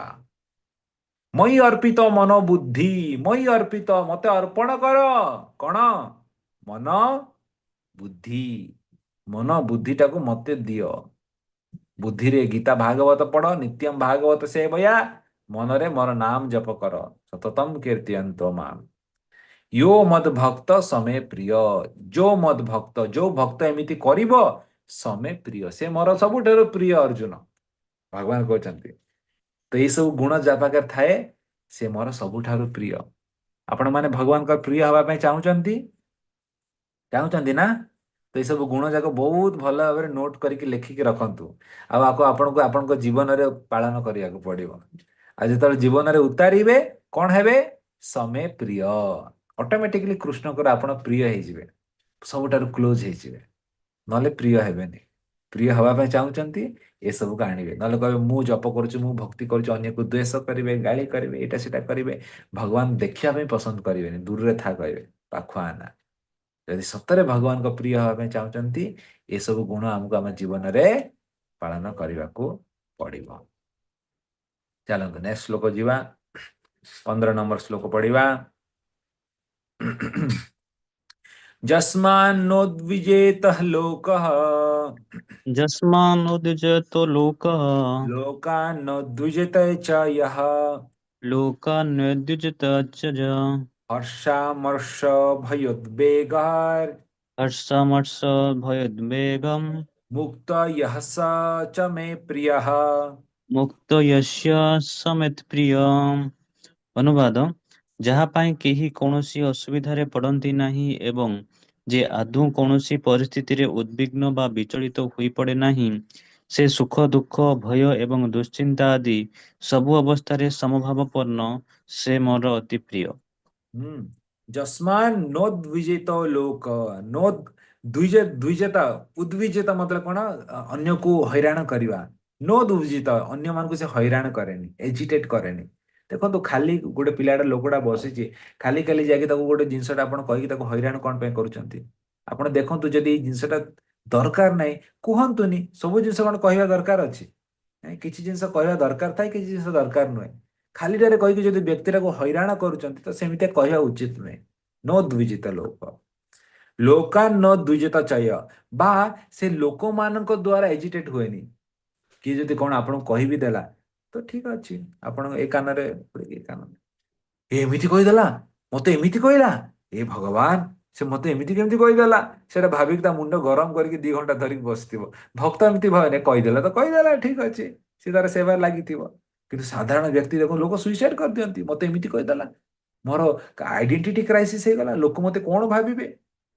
ତ ଭକ୍ତ ଏତେ ଭାବେନି କଣ ଭାବିବି କଣ ମୁଁ ଥୋଡି ଶରୀର ମତେ କଣ ଭାବିବେ ମୁଁ ତ ଆତ୍ମା ଆତ୍ମାର କଣ ଅଛି ଏସବୁ ଜିନିଷ ସେ ତାର ଭଜନ କରିକି ଖୁସି ହେଇକି ଗାଳି ବି କରିଦେଲେ ହରେ कृष्णा କହିକି ଆଗକୁ ପଳେଇବ थोड़ा लोग कहते हैं प्रभु जी आपको वो सब बोला बुरा नहीं लगा क्या अरे बुरा क्या लगेगा हम थोड़ी शरीर है 10 लोग 10 चीज बोलेंगे कपड़े में कोई आपको ऊपर बिठाएगा व्यासपीठ में कोई आपको गाली करेगा ठीक है it's part of the life तो किए କାଣ କହିଲେ ତାକୁ ନେଇକି ବେଶୀ ରିସ୍କ ନେଇକି ବେଶୀ ଭାବିକି ଗରମ ମୁଣ୍ଡ କରିବା ଦରକାର ନାହିଁ ଓକେ ହର୍ଷ ମର୍ଷ ଭୟୋଦ୍ବେଗ ହର୍ଷ ମାନେ ବେଶୀ ଖୁସି ହୁଅନ୍ତୁନି ଭକ୍ତ ମାନେ ଏ, କେବେ ବେଶୀ ଏକ୍ସାଇଟେଡ ହୁଅନ୍ତିନି ଯେମିତି ମୁଁ କହେ ଥରେ ଗୋଟେ ବ୍ୟକ୍ତିକୁ ଲଟରୀ ମିଳିଲା ଏତେ ଖୁସି ହେଇଗଲା ହାର୍ଟ ଆଟାକ୍ ହେଇକି ମରିଗଲା ଲଟରୀ ଆଣିବା ପାଇଁ ବି ଯାଇପାରିଲାନି ତ ଏତେ ଖୁସି ହବାର କଣ ଦରକାର ଅଛି ବାଲାନ୍ସ କର ଇମୋସନ ଟାକୁ ହର୍ଷ ମର୍ଷ ଅମର୍ଷ ମାନେ କଣ ଜେଲସି ଏ ତାର ଗାଡି ମିଳିଗଲା ଏ ଏ ତମେ ବାଇକ ଚଲଉଥିବ ସେ 4 ଚକିଆ ଚଲେଇଲାନି ଏ ଶୁଣୁଛ କି ନାଇଁ ସେ 4 ଚକିଆ ଆଣିଲେନି ତମେ 2 ଚକିଆ ଚଲଉଥିବ ଜୀବନ ସାରା ମତେ ବସେଇକି ତ ଏସବୁ ଜେଲସି କାହାର କଣ ହେଲା ସେ ସବୁ ଭାବିବା କିଛି ଦରକାର ନାହିଁ ଆପଣ ଯାହା କରିପାରିବେ ଆପଣ କରନ୍ତୁ ଖୁସି ରୁହନ୍ତୁ ଅନ୍ୟରୁ ତୁଳନା କରିକି ଏସବୁ କରିବାଟା ଭୁଲ ନୁହେଁ ଅମର୍ଷତା କୁହନ୍ତି ଅମର୍ଷ ଭୟ ଭକ୍ତ କେବେ ଭୟ ହୁଏନି କାଲି ଆମେ ପଢୁଥିଲେ ନା ଗୀତାରେ 4.10 ବି ତାର ଆଗ ଭୟ କ୍ରୋଧ ମୁଁ ଲାଦିନୀ ମାତାଜୀକୁ ଉଦାହରଣ ଦଉଥିଲି ଭକ୍ତ କେବେ ଭୟ କରେନି ସେ ସବୁ କ୍ଷେତ୍ରରେ ଛିଡା ହେଇଥାଏ ସେ ନିର୍ଭୟ ନିର୍ଡର ଥାଏ ଭୟ ଉଦ୍ବେଗ ଉଦ୍ବେଗ ମାନେ ଉଦ୍ବେଗ ନେବା ଏଂଜାଇଟି ନେବା ଭକ୍ତ କେବେ ଏଂଜାଇଟି ନିଏନି ଏଂଜାଇଟି ସେ ସବୁବେଳେ ସମତଳ ହେଇକି ସେବା କରୁଥାଏ ବାଲାନ୍ସ କରିକି ଇମୋସନଟାକୁ ସେବା କରୁଥାଏ ଉଦ୍ବେଗ ନୁହେଁ ତ ମୁକ୍ତ यह स मे ପ୍ରିୟ ଯୋଉ ବ୍ୟକ୍ତି ଏସବୁ ଠାରୁ ମୁକ୍ତ ଏସବୁ ଜିନିଷ ଯୋଉ କହିଲି ଏସବୁ ଜିନିଷକୁ ଆଣିବାର ନାହିଁ ଏଇ ଜିନିଷରୁ ମୁକ୍ତ ହବାର ଅଛି ଆପଣଙ୍କୁ ମୁକ୍ତ यह ସମେ ପ୍ରିୟ ଯୋଉ ବ୍ୟକ୍ତି ଏସବୁ ଠାରୁ ମୁକ୍ତ ସମେ ପ୍ରିୟ ସେ ମୋର ସବୁଠୁ ବଡ ପ୍ରିୟ ଭକ୍ତ ବୋଲି ଭଗବାନ କହୁଛନ୍ତି ବୁଝିପାରୁଛନ୍ତି ଭଗବାନ କେମିତି ଭଗବାନଙ୍କର ପ୍ରିୟ ହେବେ ସେ ଫର୍ମୁଲା ସିକ୍ରେଟ ଜିନିଷ ସବୁ ଏଠାରେ ଭଗବାନ ଗୋଟେ ଗୋଟେ ଶ୍ଲୋକରେ କହୁଛନ୍ତି ଚାଲନ୍ତୁ ନେକ୍ସଟ ଶ୍ଲୋକ ପଢିବା 16 ନମ୍ବର ଶ୍ଲୋକ अनपेक्ष सुचिर्दक्ष ଅନପେକ୍ଷା ସୁଚିର୍ଦକ୍ଷ उदासीन गतव्यथः ଉଦାସୀନୋ ଗତବ୍ୟର୍ଥ सर्वारंभ परित्यागी ସର୍ବାରମ୍ଭ ପରିତ୍ୟାଗୀ जो मद भक्त समे प्रियः ଯୋ ମତ୍ ଭକ୍ତ ସମେ ପ୍ରିୟ। ଅନୁବାଦ, ଯେଉଁ ଭକ୍ତ ସାଧାରଣ କାର୍ଯ୍ୟ ଧନ୍ଦାରେ ନିର୍ଭରଶୀଳ ନୁହେଁ, ଯେ ଅତି ବିଶୁଦ୍ଧ ପବିତ୍ର ଦକ୍ଷ ଉଦାସୀନ ଦୁଃଖମୁକ୍ତ ଏବଂ ଯେକୌଣସି ଫଳାଲାଭ ଆଶା କରେ ନାହିଁ, ସେ ଭକ୍ତ ମୋର ଅତି ପ୍ରିୟ ଅଟେ। हाँ किए मोर अति प्रिय अटे अनपेक्ष अनपेक्ष माने अपेक्षा जे करेनी ए मु से प्रभु को सेवा कली लास्ट थर गोटे मते महाप्रसाद देइथिले गुलाब जामुन ये थर देलेनी जे एथर भी दबा कथा ना इस अपेक्षा करिया उचित नुहे देले देले न देले न देले अपेक्षा आशा ही परम दुखर कारण थाए आशा करिवो दुख मिलिवो ଆମେ କେବେ ଭାଗବତରେ ପଢିବା ଅବନ୍ତୀ ବ୍ରାହ୍ମଣଙ୍କ ସେ କହିନ୍ତି ଆଶା ପରମ ଦୁଃଖର କାରଣ ଥାଏ ଦେଖନ୍ତୁ ସବୁ ଦୁଃଖର କାରଣ ଆଶା। ଆଶା କରିବେ ଦୁଃଖ ମିଳିବ, ଆଶା କରିବେନି ସୁଖରେ ରହିବେ। ମିଳିଲେ ମିଳିଲା, ନ ମିଳିଲେ ନାହିଁ। ବୋଲ ହରେ କୃଷ୍ଣ ହରେ ରାମ, ଆଗକୁ ବଡ ସିଧା ଚଲୁଛ। ଅନପେକ୍ଷ, କେବେ ବି ଅପେକ୍ଷା ଅନ୍ୟ ଠାରୁ କରିବା ଉଚିତ ନୁହେଁ। ଏଇଟା ସବୁ ସମ୍ପର୍କରେ ଲାଗୁ ହଉଛି। ସ୍ୱାମୀ ସ୍ତ୍ରୀ ସମ୍ପର୍କରେ ମଧ୍ୟ ସ୍ୱାମୀଟା ସ୍ତ୍ରୀ ଠାରୁ ଅପେକ୍ଷା କରିବ, ସ୍ତ୍ରୀଟା ସ୍ୱାମୀ ଠାରୁ ଅପେକ୍ଷା କରିବ, ସେଇଠି ରିଲେସନ ଇସ୍ୟୁଟା ହୁଏ। ପରସ୍ପରକୁ ସେବା କର, ଅପେକ୍ଷା ରଖନି। ଏ ବାପାଟା ପୁଅ ଠାରୁ ଅପେକ୍ଷା କରିବ, ତାକୁ ପାଠ ପଢେଇଲି, ବଡ ହେଲା, ପଇସା ଦେଲାନି ମତେ, ଝଗଡା ଷ୍ଟାର୍ଟ ହେଲା। ଅପେକ୍ଷା, ଯାହା ବି ଜୀବନରେ ଆପଣ କରୁଛନ୍ତି ବିନା ଆଶା ରଖିକି, ବିନା ଅପେକ୍ଷା କରିକି କାମ କରନ୍ତୁ। ମୋର କର୍ତ୍ତବ୍ୟ ବାପା, ପଢେଇବି ତାକୁ, ପଇସା ଯେତିକି ଦବା ଅଛି ସେତିକି ଦିଅନ୍ତୁ। ଭାବନ୍ତୁନି କି ଆଜି ଏତିକି ପଇସା ଖର୍ଚ୍ଚ କରୁଛି, କାଲି ସେତିକି ମତେ ରିଟର୍ନ ଦବ, ସେମିତି ଭାବିକି ଦିଅନ୍ତୁନି। ଦିଅନ୍ତୁ, ସେଟା ଗଲା, ସେ ଭାବିକି ଦିଅନ୍ତୁ। ସେଟା ହଉଛି ସମ୍ପର୍କ ସବୁବେଳେ ଭଲ ରହିବ। ପୁଅଟା ବି ସେମିତି। ସବୁ ଯୋଉ ସମ୍ପର୍କରେ ଅପେକ୍ଷା ରହିଲା, ସେ ସମ୍ପର୍କରେ ଝଗଡା ହବ। ଅନପେକ୍ଷ, ସେଥିଲାଗି କଣ କହୁଛନ୍ତି କୃଷ୍ଣ? ଅନପେକ୍ଷ, ଆଶା ଅପେକ୍ଷା ନ ରଖିକି ସମ୍ପର୍କ ରଖ। ସୁଚିର, ସବୁବେଳେ ସଫା ସୁତରା ଭକ୍ତ ରହେ, କ୍ଲିନ, ସୁଚି। ବାଥରୁମ ଗଲେ ସ୍ନାନ କରିକି ଆସିବା ଦରକାର। କପଡା ଫପଡା ସବୁଦିନ କପଡା ଫ୍ରେଶ ପିନ୍ଧିବା ଦରକାର। ଆମ କଲେଜରେ ଗୋଟେ ପିଲା ଥିଲା, ମାସକୁ ଥରେ ଜିନ୍ସ କପଡା ସେ ଧୋଉଥାଏ, ତାର ଜିନ୍ସ। ମୁଁ କହିଲି ବାବା କି ଏତେ ଗନ୍ଧ ମାରୁଥାଏ, ତା ଜିନ୍ସ ଟା ପାଖରେ ବସି ହଉନଥାଏ, କିନ୍ତୁ ସକାଳେ ଯିବ, ସେ ଡିଓଡ୍ରେଣ୍ଟ କାଢିକି ଜିନ୍ସ ଉପରେ ବି ଡିଓଡ୍ରେଣ୍ଟ ମାରିବ, ଗୋଟେ ରାଉଣ୍ଡ ମାରିକି ଯିବ। ତାପରେ ଯେତେବେଳେ କଲେଜରୁ ଆସିବ, ଆପଣ ପାଖରେ ବସି ପାରିବେନି, ଏଇ ଗନ୍ଧରେ ବାବା। ତାକୁ ଆମେ ହଷ୍ଟେଲରେ ସବୁଠୁ ଲାଷ୍ଟ ବେଡ୍ ଦେଇଥିଲୁ, ସେଇ ପାଖରେ ରହିବ, ଏଇଠୁ ଆସିବୁନ। ସେ ଗାଧେଉ ନଥିଲା। ତ ଭକ୍ତ ମାନେ ଦିନକୁ 2 ଥର ଗାଧାନ୍ତି, ମିନିମମ୍ 3 ଥର ବ୍ରାହ୍ମଣ ଦୀକ୍ଷା ମାନେ ସନ୍ନ୍ୟାସୀ ମାନେ ଗାଧାନ୍ତି। ତ୍ରିସନ୍ଧ୍ୟା ଗାୟତ୍ରୀ କଲାବେଳେ ଗାଧାନ୍ତି। ଭାବନ୍ତୁ, ଦିନକୁ 3 ଥର ଗାଧେଇବ, ଭାବନ୍ତୁ। 3 ଥର ନହେଲେ 2 ଥର ତ ଗାଧନ୍ତୁ, ସକାଳେ ସନ୍ଧ୍ୟାରେ। ଆଉ କପଡା ସବୁଦିନ ଫ୍ରେଶ ପିନ୍ଧିବା ଉଚିତ। ସେଥିଲାଗି ଆମ କପଡା ସବୁ ବି ବହୁତ ପତଳା ପତଳା କପଡା, ଘଣ୍ଟେ 2 ଘଣ୍ଟାରେ ଶୁଖିଯିବ। ଧୋଇକି ଚିପୁଡିକି ଶୁଖେଇଲେ 2 ଘଣ୍ଟାରେ ଶୁଖିଗଲା। ଏ ଜିନ୍ସ ଫିନ୍ସ ନେବେ, ଗୋଟେ ଦିନ ଲାଗିବ ଶୁଖିବା ପାଇଁ। That is not recommended for our Vedic culture. ସେଥିଲାଗି ସେ ସବୁ ପାଶ୍ଚାତ୍ୟ ଦେଶର କପଡା। ତାଙ୍କର ସେଇଠି ଥଣ୍ଡା ବୋଲି ସେମାନେ ସେଇଟା ପିନ୍ଧନ୍ତି, ସେମାନେ ତାକୁ ସଫା ବି କରନ୍ତିନି। ବୁଝିପାରିଲେ ନା? ତ ସେଥିଲାଗି ସୂଚି, ସୂଚି ଆମକୁ ବହୁତ ମେଣ୍ଟେନ କରିବା ଦରକାର। ଆପଣ ବ୍ରାହ୍ମଣ ଦୀକ୍ଷା ହବ, ଅର୍ଚ୍ଚ ବିଗ୍ରହ ପୂଜା କରିବା ପାଇଁ ଯିବେ, 10 ନିୟମ ଅଛି ତାର ସୂଚୀର। ଏମିତି କରିବନି, ସେମିତି କରିବନି, ଏଇଟା ଧୁଇବନି, ସେଇଟା ଛୁଇଁବନି। ତାପରେ ଦକ୍ଷ, ଦକ୍ଷ ମାନେ ଭକ୍ତ ମାନେ ବଡ ଏକ୍ସପର୍ଟ ଥାନ୍ତି। ଯୋଉ କାମ କରନ୍ତି, ସେ କାମରେ ପୁରା ଦକ୍ଷ, ଏକ୍ସପର୍ଟିସ ସେମାନେ ପ୍ରାପ୍ତ କରନ୍ତି। ଉଦାସୀନ, ଉଦାସୀନ ମାନେ ଯୋଉମାନେ ଭୌତିକ ବ୍ୟକ୍ତି ମାନଙ୍କ ଠାରୁ ଦୂରରେ ରହନ୍ତି, ଉଦାସୀନ। ହେଁ, ଭୌତିକବାଦୀ ବ୍ୟକ୍ତି ମାନେ, ଯୋଉମାନେ ପଇସା, ଏନ୍ଜୟମେଣ୍ଟ ଏସବୁ ବିଷୟରେ ବେଶୀ ଚିନ୍ତା କରନ୍ତି, ସେମାନଙ୍କ ଠାରୁ ଭକ୍ତ ମାନେ ଦୂରରେ ରହନ୍ତି, ଉଦାସୀନ। ହେଁ, ଗତବ୍ୟତ, ଗତବ୍ୟତ ମାନେ ଏ, ବେଶୀ ବ୍ୟଥା ଚିନ୍ତା କରନ୍ତିନି ଭକ୍ତମାନେ। ଏ ମୋର ଭାସିଗଲା ରେ, ଏ ମୋର ବିଜନେସ ଚାଲିଗଲା ରେ, କଣ କରିବି ଏବେ। ଭକ୍ତମାନେ ଏସବୁ ଭାବନ୍ତିନି। ପ୍ରଭୁପାଦଙ୍କର ଫ୍ୟାକ୍ଟ୍ରି ପୁରା ଜଳିଗଲା। ପ୍ରଭୁପାଦଙ୍କର ମେଡିକାଲ ଫାର୍ମାସି ବିଜନେସ ଥିଲା ନା ପ୍ରୟାଗରାଜରେ। ତ ପ୍ରଭୁପାଦ କି ଗୋଟେ ଫୋନ କଲା କି, ଆରେ ଆରେ ଆପଣଙ୍କ ଦୋକାନରେ ନିଆଁ ଲାଗିଗଲା। ତ ପ୍ରଭୁପାଦ ଆସିଲେ, ଗାଡିରେ ନିଆଁ ଲାଗିଗଲା, ଦେଖୁଛନ୍ତି ପୁରା ଫ୍ୟାକ୍ଟ୍ରିଟା ହୁ ହୁ ହେଇ ଜଳୁଛି। ହେଁ, ପ୍ରଭୁପାଦ ଦେଖୁଛନ୍ତି, କହୁଛନ୍ତି ଆରେ ଏ କଣ ହେଲା, ପାଣି ଫାଣି ପକ, କିଛି କଣ କରୁନି। ପ୍ରଭୁପାଦ ଦେଖି ହସୁଛନ୍ତି, ସ୍ମାଇଲ କରିବାକୁ ଲାଗିଲେ, ହସିଲେ, କହିଲେ ପାଗଳା ହେଇଗଲା ବୋଧେ, ଆଉ ଗଲା ପାଗଳା ହେଇଗଲା। ଲୋକ ନହେଲେ ପାଗଳା ହେଇଗଲା। ପାଗଳା ହେଇନାହାନ୍ତି। ପ୍ରଭୁପାଦ ଜାଣିଛନ୍ତି କି ମୁଁ ଭକ୍ତି କରୁଛି, ଭୌତିକ, ଭଗବାନ ମତେ ଭୌତିକ ସଂସାରରୁ ବାହାରକୁ କାଢୁଛନ୍ତି। ଆଉ ଭଗବାନ ଗୋଟେ ଚାପଡା ମାରିଛନ୍ତି ଜୋରସେ, ବହୁତ ହେଇଗଲା, ବର୍ତ୍ତମାନ ଛାଡେ ସବୁ ଜିନିଷ, ସନ୍ନ୍ୟାସ ନେ। ପ୍ରଭୁପାଦ ହସିବାକୁ ଲାଗିଲେ। ହରିଶ୍ଚେନମ୍, ହରି ସବୁ କିଛି ନେଇଗଲା ଆଜି ମୋ ପାଖରୁ, ଠିକ ଅଛି, ତମର ଯଦି ଏଇଟା ଇଚ୍ଛା ଅଛି, ଠିକ ଅଛି। ପ୍ରଭୁପାଦ ସେଟାକୁ ଗୋଟେ ଭଗବାନଙ୍କର ଗୋଟେ ସଂକେତ ଭାବିକି ସନ୍ନ୍ୟାସ ନେଲେ ପ୍ରଭୁପାଦ। ତାପରେ ଦେଖନ୍ତୁ ଭକ୍ତ କୋଉ ଦୃଷ୍ଟିକୋଣ। ଆଉ କିଏ ମୁଣ୍ଡ ପିଟିଥାଏ, ଭାସିଗଲି ରେ, ମୋର ପଇସା ବୁଡିଗଲା ରେ, କୋଟି ଟଙ୍କାର ଇନଭେଷ୍ଟମେଣ୍ଟ କରିଥିଲି, ମୁଁ କଣ କରିବି। ସେ ରୋଡ କାନ୍ଦିଥାନ୍ତା କିଏ। ପ୍ରଭୁପାଦ ହସୁଛନ୍ତି, ଗୋଟେ ଲୁହ ବି ନାହିଁ, କିଛି ନାହିଁ। ଠିକ ଅଛି, ଯୋଉଟା ହେଲା ହେଲା। ସବୁ କିଛି ଭଗବାନଙ୍କ ଇଚ୍ଛାରେ ହୁଏ, କଣ କରିପାରିବା। ଠିକ ଅଛି, ଆଗକୁ ବଢିବା। ତ ଏହିପରି ଭାବରେ ବ୍ୟକ୍ତି ଥାଏ। ଗତବ୍ୟତଃ ସର୍ବାରମ୍ଭ ପରିତ୍ୟାଗ। ସର୍ବାରମ୍ଭ ପରିତ୍ୟାଗ, ସର୍ବାରମ୍ଭ ପରିତ୍ୟାଗ ମାନେ କଣ?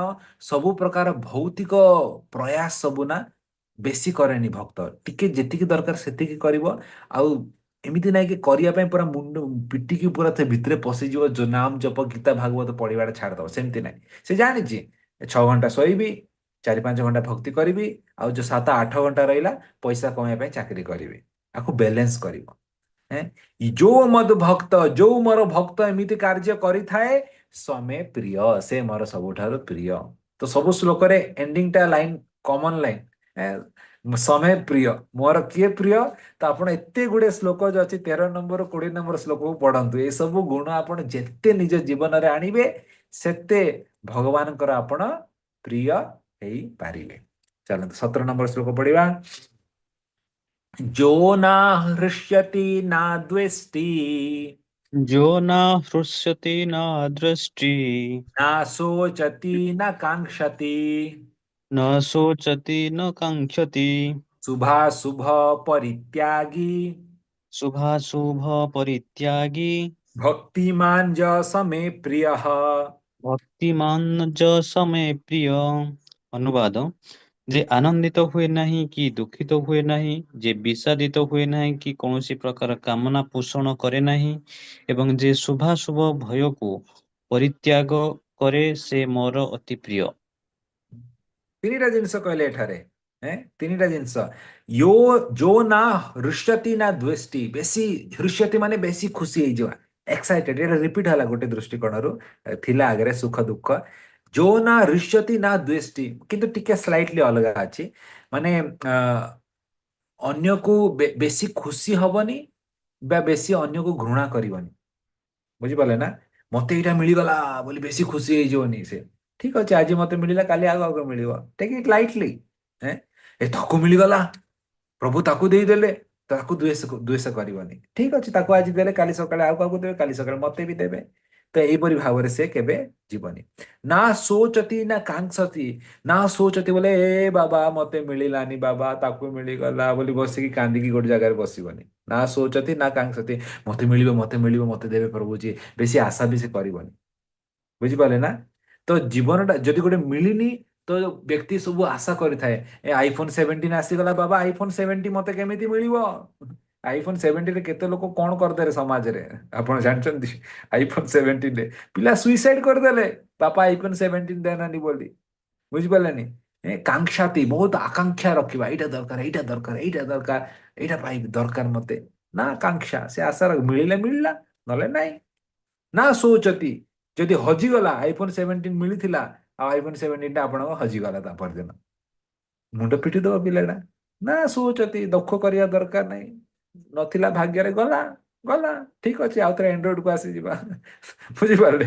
କିଛି ଅସୁବିଧା ନାହିଁ। ତ ନା ଶୋଚତି ନା କାଂକ୍ଷତି, ଯଦି ମିଳିଲାନି ତ ବେଶୀ ଆଶା କରିବା ଦରକାର ନାହିଁ, ଆଉ ମିଳିଥିଲା ଚାଲିଗଲା ତ ବେଶୀ କାନ୍ଦିବା ବି ଦରକାର ନାହିଁ। ଗାଡି ବଢୁଥାଉ ଆଗକୁ, ଆତ୍ମସ୍ତରରେ ଭକ୍ତ ଆଗକୁ ବଢିଥାଏ, ଏସବୁ ଜିନିଷରେ ବେଶୀ ଆସକ୍ତି ରଖେ। ଶୁଭାଶୁଭ ପରିତ୍ୟାଗ, ଶୁଭ କୋଉଟା ହେଇଯିବ ଅଶୁଭ କୋଉଟା ହେଇଯିବ ତା ପ୍ରତି ବି ବେଶୀ ଆସକ୍ତି ଥାଏନି। ଚାଲୁଛି, ବିଲେଇ ଆସିଲା, ରହିଯା ରହିଯା ରହିଯା, ସେ ଯାଉ ଯାଉ, ତାପରେ ଯିବା, ସେ ସବୁ ନେଇକି ଯାଉ ଅଶୁଭ, ତାପରେ ଆମେ ଯିବା। ଏ ସବୁ ପ୍ରକାର ଜିନିଷରେ ଭକ୍ତ ବେଶୀ ଆସକ୍ତି ହୁଏନି, ସେ ହରେ କୃଷ୍ଣ ଜପ କରି କରେ। ଶୁଭ କଣ ହବ, ଅଶୁଭ କଣ ହବ, କୋଉ ସମୟରେ ବାହାରିବି, କାହା ମୁହଁ ଦେଖିବି, ଏ ପ୍ରଭୁ ଯାଉଥିଲି ତା ମୁହଁ ଦେଖିଦେଲି କଣ ହବ, ମତେ ଜଣେ ଏତେ ଫୋନ ଆସିଥାଉଛି, ଆଜିକାଲି ଫୋନ ଉଠେଇବାକୁ ଡର ଲାଗିଲାଣି ମତେ। ବୁଝିପାରିଲାଣି? ଏମିତି କୋଶ୍ଚିନ୍ ଲୋକ ପଚାରୁଛନ୍ତି, ପ୍ରଭୁଜୀ ମୁଁ ଏମିତି କରୁଥିଲି ଏମିତି ହେଇଗଲା, ପ୍ରଭୁ ଏଇଟା କଣ ହବ ବର୍ତ୍ତମାନ? କଣ ହବ? ମୁଁ ଜାଣିଛି କଣ ହବ। ତ ବୁଝିପାରିଲେ? ଏ ପ୍ରଭୁଜୀ ଏମିତି କଲା ବେଳେ ଏ ଫୁଲଟା ପଡିଗଲା, ପ୍ରଭୁଜୀ ଅଶୁଭ ହେଇଗଲା ବୋଧେ, କଣ କରିବି ବର୍ତ୍ତମାନ? ଆମେ ଭାବନ୍ତୁ, ଏସବୁ ଯାକ ହଉଛି କର୍ମକାଣ୍ଡର ଚିନ୍ତାଧାରା, ସ୍ମାର୍ଥ ଚିନ୍ତାଧାରା। ଭକ୍ତ ବୈଷ୍ଣବ ମାନେ ଶୁଭ କଣ ହବ ଅଶୁଭ କଣ ହବ ସେ ଭାବନ୍ତିନି। ତାଙ୍କ ପାଇଁ ଶୁଭ କଣ? ହରେ କୃଷ୍ଣ ଜପ ଯଦି କରିପାରୁଛନ୍ତି, ଭଗବାନଙ୍କର ସେବା କରିପାରୁଛନ୍ତି, ଗୀତା ଭାଗବତ ଶୁଣି ପାରୁଛନ୍ତି, ବୈଷ୍ଣବଙ୍କର ସଙ୍ଘ ମିଳୁଛି, ସେଇଟା ତାଙ୍କ ପାଇଁ ଶୁଭ। ଆଉ ଏଇଟା ଯଦି ମିଳୁନି, ଅଶୁଭ ହେଇଗଲା, ଜୀବନଟା ଅଶୁଭ ହେଇଗଲା। ଏଇଟା ଆମର ଚୈତନ୍ୟ ଚରିତାମୃତରେ ଚୈତନ୍ୟ ମହାପ୍ରଭୁ ରାୟ ରାମାନନ୍ଦକୁ ଯେତେବେଳେ ମିଶୁଛନ୍ତି, ରାୟ ରାମାନନ୍ଦ ସମ୍ବାଦରେ ଆମେ କେବେ ଚର୍ଚ୍ଚା କରିବା, ବହୁତ ବିସ୍ତୃତ ଭାବରେ ରାୟ ରାମାନନ୍ଦ କହୁଛନ୍ତି ଚୈତନ୍ୟ ମହାପ୍ରଭୁ ଭକ୍ତ ପାଇଁ ସବୁଠୁ ବଡ ଦୁଃଖର କଣ ଜିନିଷ? ଆପଣ ଭାଇ ଦୁଃଖର ଜିନିଷ କଣ? ହଁ? କଣ ଫ୍ୟାମିଲି ଇସ୍ୟୁ ହେଇଯିବ, ଘର ଭାଙ୍ଗିଯିବ, ଭକ୍ତି ଛାଡିଦେଲା, କଣ ହେଇଗଲା, ଦୁଃଖ ହବ?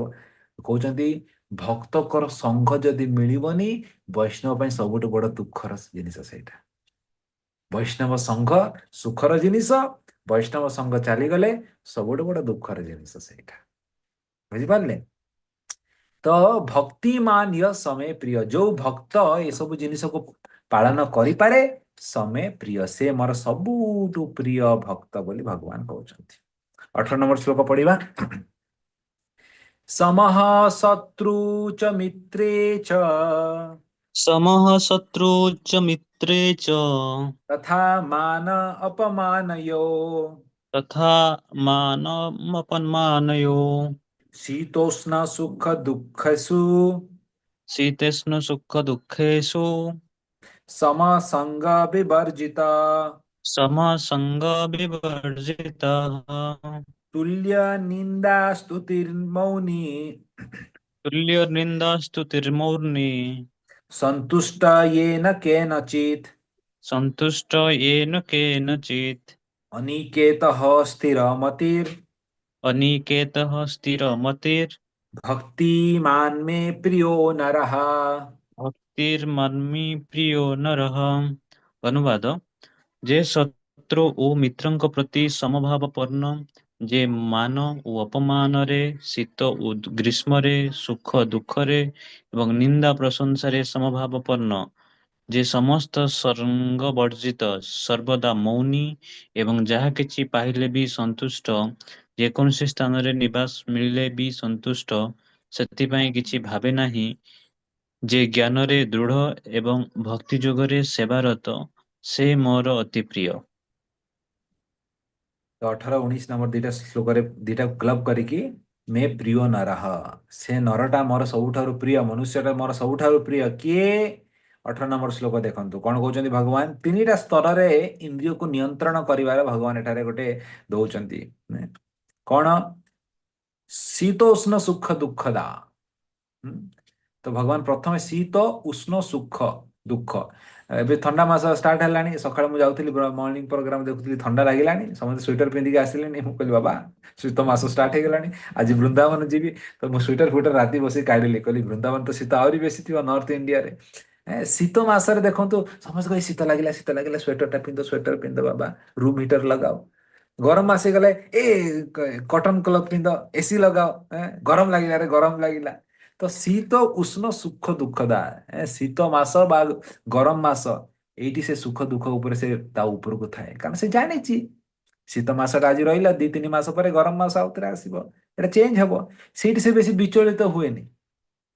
ତାମ ତିତିକ୍ଷ ଭାରତ, ଦ୍ୱିତୀୟ ଅଧ୍ୟାୟରେ ଭଗବାନ କହୁଛନ୍ତି ନା ଟଲେରେଟ, ଟଲେରେଟ କର। ତାପରେ ଦେଖନ୍ତୁ ଭଗବାନ ଟି ଆଉ ଟିକେ ଡିଗ୍ରୀଟାକୁ ବଢଉଛନ୍ତି। ଏଁ? ତଥା ମାନ ଅପମାନ, ଭଗବାନ କଣ କହୁଛନ୍ତି? ଆଚ୍ଛା, ଶୀତ ଉଷ୍ଣ ତ ସହିଦବ, ଶରୀର ଲେଭେଲରେ ଅଛି, ମନ ଲେଭେଲକୁ ଟିକେ ଯିବା। ହୁଁ? ମାନ ଅପମାନ, କିଏ କହିଲା ପ୍ରଭୁ ଆପଣ କେତେ ସୁନ୍ଦର ଆପଣ ପ୍ରବଚନ ଦଉଛନ୍ତି, ଆହା ବହୁତ ବଢିଆ ଲାଗିଲା, ବଢିଆ ବଢିଆ। କିଏ କହ ଏ କି ପ୍ରବଚନ ତମେ ଦେଲ, ମୁଣ୍ଡ ଖରାପ କରିଦେଲେ, ଏମିତି କିଏ କଥା କିଏ କହେ? କଣ ଟାଇମ ପାସ୍ ବୋର କରିଦେଲେ 2 ଘଣ୍ଟା। ଆରେ ବାବୁ କି କଥା, ଏମିତି କିଏ କହିଲା ଅପମାନ। ତ ଇଏ କିଏ ଆପଣଙ୍କୁ ସମ୍ମାନ କଲା, ମାନ ଦେଲା, କିଏ ଆପଣଙ୍କୁ ଅପମାନ ଦେଲା? ଦିଟା ଜିନିଷଟାକୁ ସମ୍ମାନ ନିଅ।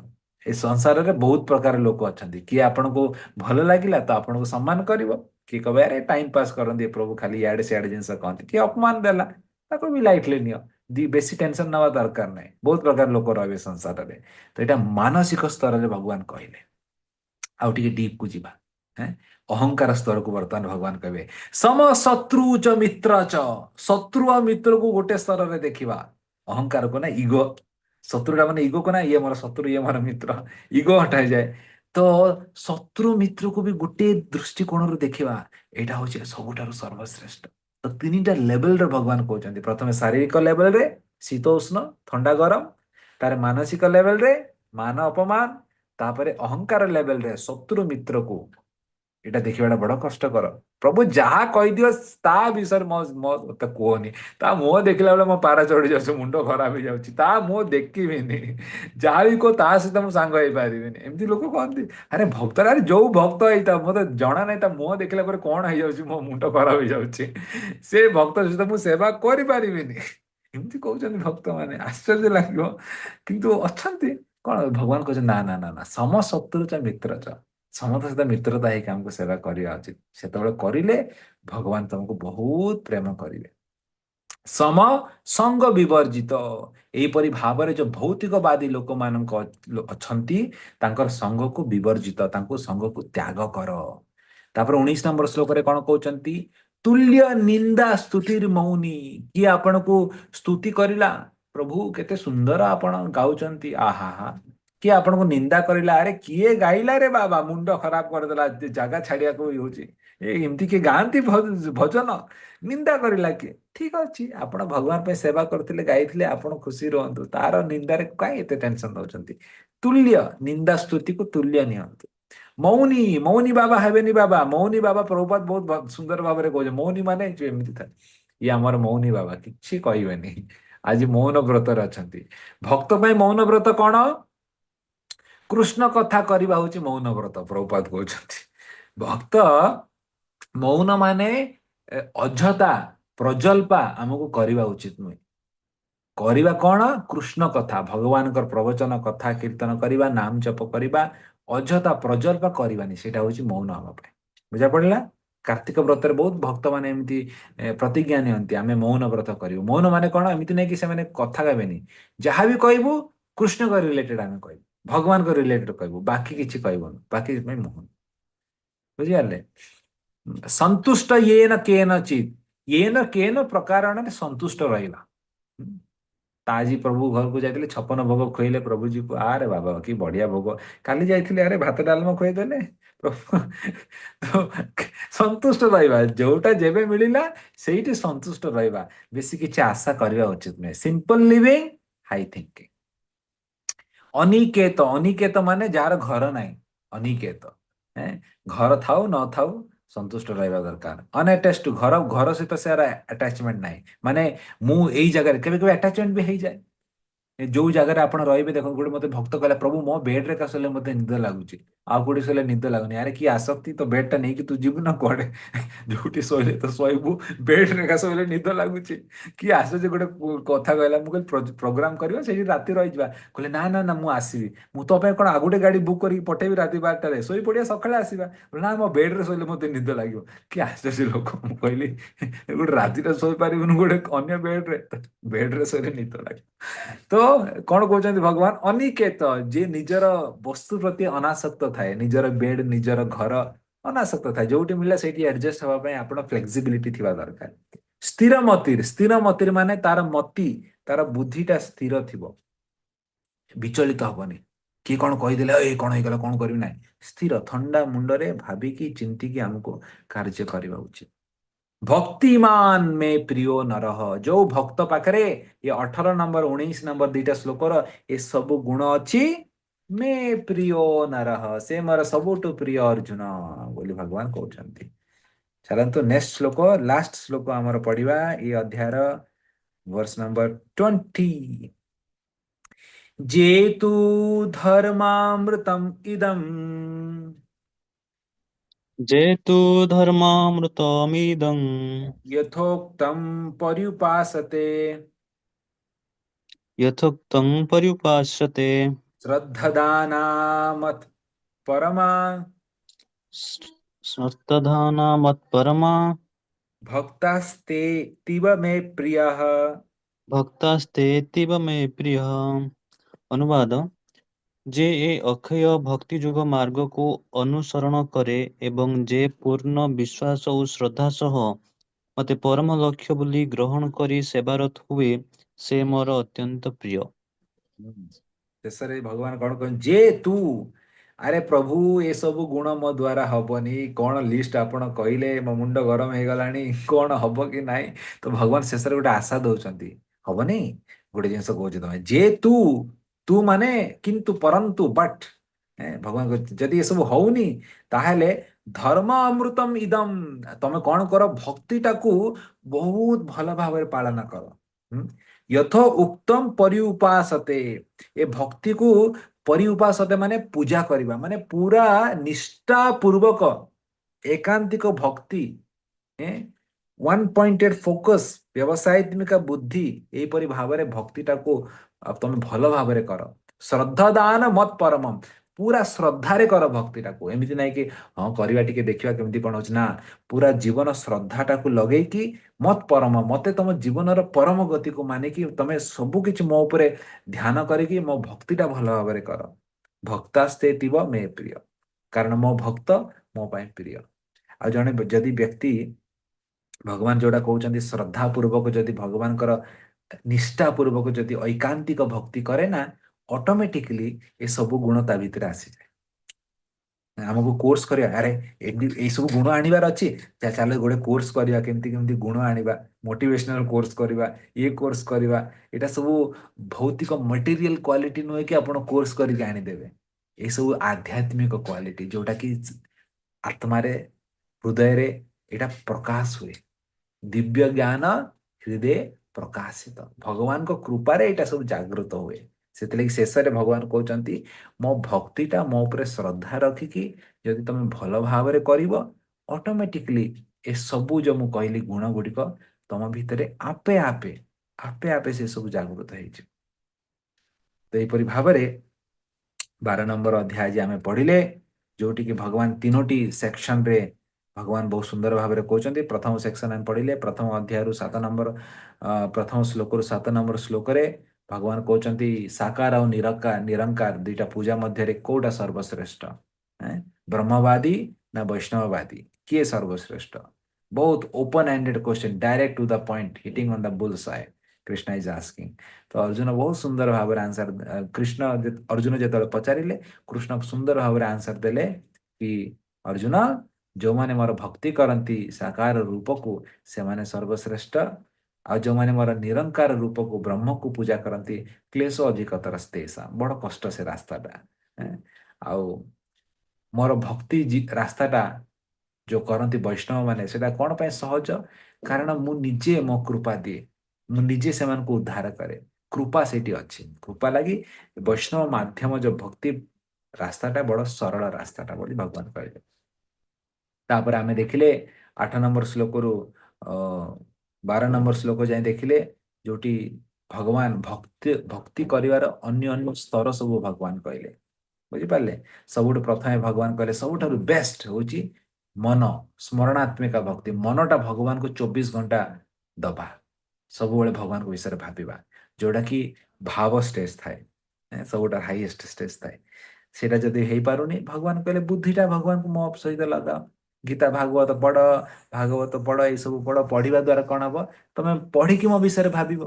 ମନଟା ଲାଗୁନି ନା, ବୁଦ୍ଧିଟାରେ ପଢ। ଏ ଶ୍ଲୋକଟା ପଢିଲେ ପଢିଲେ ତମ ବିଷୟରେ ଚିନ୍ତନ କରିବ ନା, ବୁଦ୍ଧିଟାକୁ ଲଗାଅ।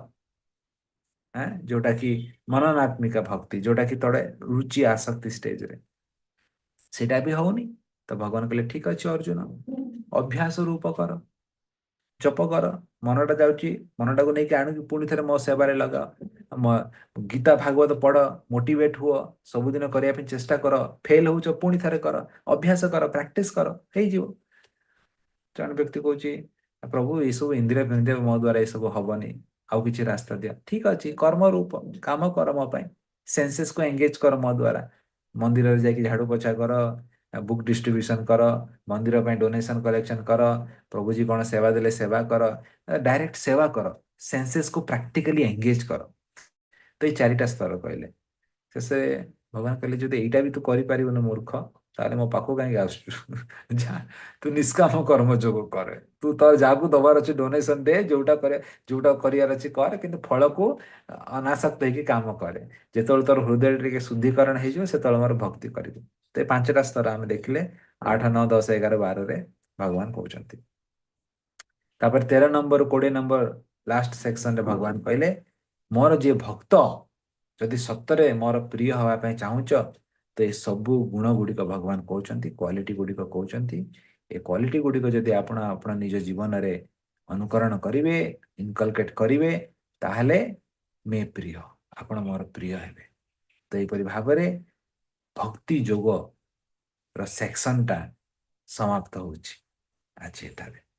ଏ 6ଟା, this is like the cream, Bhagavad ଗୀତାର ଏସେନ୍ସ ଥିଲା ଏ 6ଟି ଅଧ୍ୟାୟ, ଚାପ୍ଟର 7 ଟୁ ଚାପ୍ଟର 12। ଭକ୍ତି ଯୋଗ ଯୋଉଟା ଥିଲା, ସ୍ୟାଣ୍ଡୱିଚ ମନେ ଅଛି? ସ୍ୟାଣ୍ଡୱିଚ ମଝି ଜିନିଷଟା, ତ ସେଇଟା ଆଜି ଏଣ୍ଡ ହଉଛି। 13 नंबर अध्याय आगु आम पढ़ा ज्ञान जुग स्टार्ट हो टेक्निकल सेक्शन बहुत आसो ज्ञान भक्ति विषय बेसी विश्लेषण हेनी किंतु ज्ञान प्रकृति कौन कर्म कौन ये सब बहुत चर्चा हम 13 रु 17 नंबर अध्याय और शेष 18 नंबर अध्याय सारांश हम यहीपरि भाव में भक्त भगवद गीता आगू बढ़ा आज टी मुझे जल्दी क्लास स्टार्ट कली कारण मत जीवार अच्छी मोर ए ट्रेन अच्छी 10टार तो I have to leave by 9:30 मत बाहर पड़ो से मुझे जल्दी क्लास स्टार्ट कली today I am boarding train to Vrindavan Dham तो कार्तिक यात्रा सेवा तो मुझे वृंदावन से लगी जस्ट मु ये सेक्शन टाक एंड कली जहाद्वारा आपण मैंने पूरा कार्तिक मासरे भल भाव में पढ़ी सब एग्जाम सब दे मॉड्यूल 2 टाक क्लीयर कर दिंतु मु आसला पटे वृंदावन 3 तारिख आसबि नवेम्बर 3 रे आसला परे आमे 13 चैप्टर स्टार्ट करबा ज्ञान जोग सेक्शन तो स्टार्ट करबा तो सेतले पुणी थरे जो माने लेट रे जॉइन कले मु डेट्स अनाउंस कर दूची आमर नेक्स्ट संडे 19 अक्टोबर को मनमत प्रभु जी आमर एडमिन सेवा हैंडल करती से आपनकर डाउट क्लियरेंस नेबे related to administration administrative doubt for example आपनकर एग्जाम क्लास कौन पेपर सबमिट हैनी कौन हैनी ये सब रिलेटेड जहाँ भी क्वेरी अच्छी आपण सब पचारि पारिबे मनमत प्रभु को सेटा रहइबो 19 26 को मॉड्यूल 2 रो एग्जाम हबो क्लोज बुक एग्जाम हबो आपण माने सब अटेंड करंतु क्लोज बुक एग्जाम 26 को 6टा चैप्टर एग्जाम हबो 7 to 12 आ जो माने 26 रे एग्जाम देई पारिबेनी सेमानक पय नवंबर 2 रे एग्जाम हबो सेकंड अटेम्प्ट एग्जाम हबो तो एपरि भाव रे आपण टिके आपनको शेड्यूल टाको प्लान करिके करंतु जा द्वारा एग्जाम दिटा देई पारिबे क्लोज बुक एग्जाम आ ओपन बुक एग्जाम टा आपण जेते शीघ्र लेखिकी सबमिट कर दियंत तो open book close book shloka shloka भी आपण बाय हार्ट करिके क्लोज बुक रे लिखिबे श्लोका ए तीनटा जिंस कंप्लीट करिया पड़िबो कार्तिक मास रे okay November 9 will begin chapter 13 Hare Krishna car किसी जदि कोई क्वेश्चन अछि 2-3टा क्वेश्चन नहीं पारिबी बेसी क्वेश्चन भी नहीं हबनी कारण टाइम बेसी म पाखरे नहीं ओके चतुर्व्यूह प्रभु कहंतु अनम्यूट करके कौन आप गोटे सेकंड मते एक्सेस मिले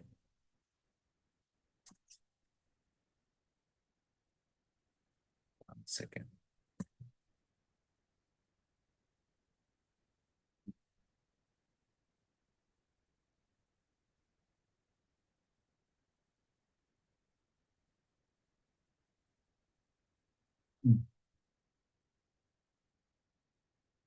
हरे कृष्ण पोस्ट किए रे बाबा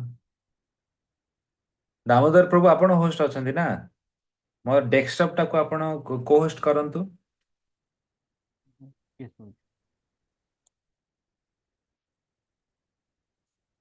डेस्कटॉप टाको को होस्ट करले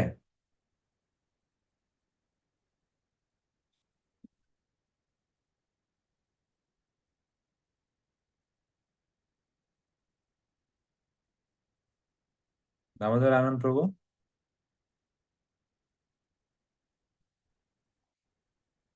डेस्कटॉप लेखा हिची ना डेस्कटॉप को होस्ट करंतु आपण होस्ट अछंती आपण ମୁଁ କରିଦେଇଛି ପ୍ରଭୁ ଦେଖନ୍ତୁ ନା हाँ हाँ गला ये चतुर्व्यूह प्रभु करंतु प्रश्न कौन आपण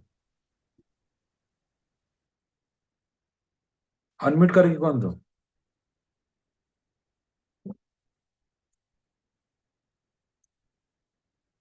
अनम्यूट करके कहंतु प्रभु जी अनम्यूट हाँ, हरे कृष्ण प्रभु जी।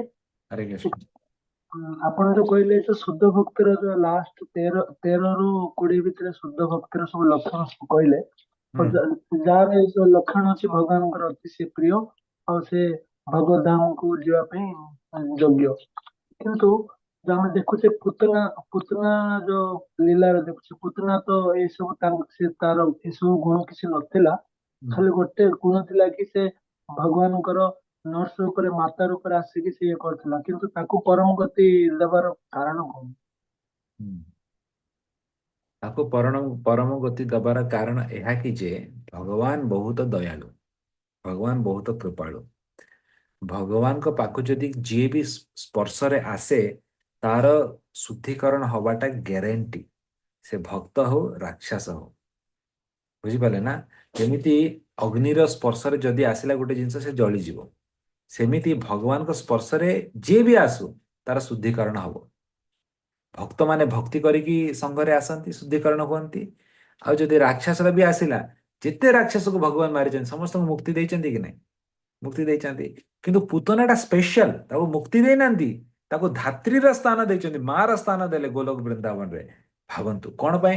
कारण भगवान देखला रे जहाँ भी गोटे माँ भलिया तो एक्टिंग टा करूची ना, स्तनपान करौची माँ भलिया, चलो ताको गोटे माँ स्थान देइदबा। बुझिपारे ना?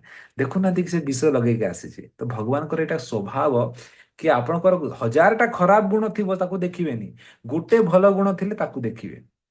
एपरि भावरे भगवान देखंती। आ सेतिले पूतना को भगवान मार स्थान देले। बुझिपारले?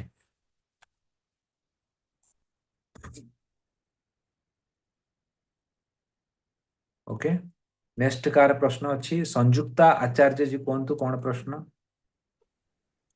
हरे कृष्ण प्रभु जी सादर प्रणाम।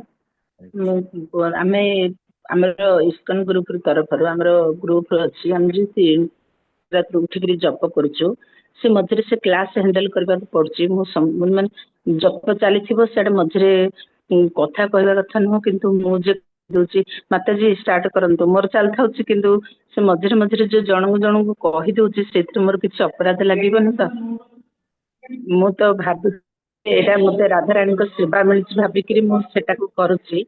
किंतु प्रभु जी सेटा मझरे मझरे माता जी माने कि प्रभु ना धरिक डाकी दौची, आज आरंभ करंतु करंतु बोलिकरी सेतरे किछि असुविधा नहीं तो?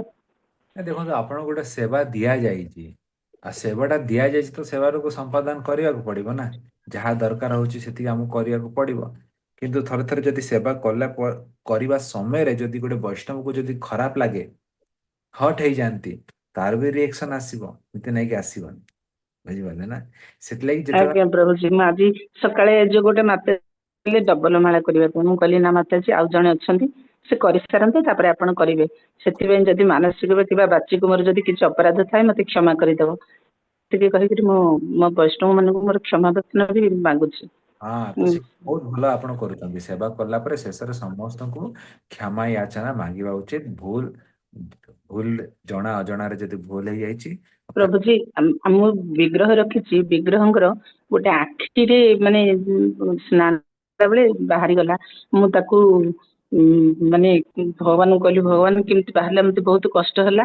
सेटा को लगेली माने लागिला कि पुणी आउथरे झड़ी गला, मु ताकू टी अठारे लगेली, मते सेतरे किछ अपराध लागिबन त प्रभु जी?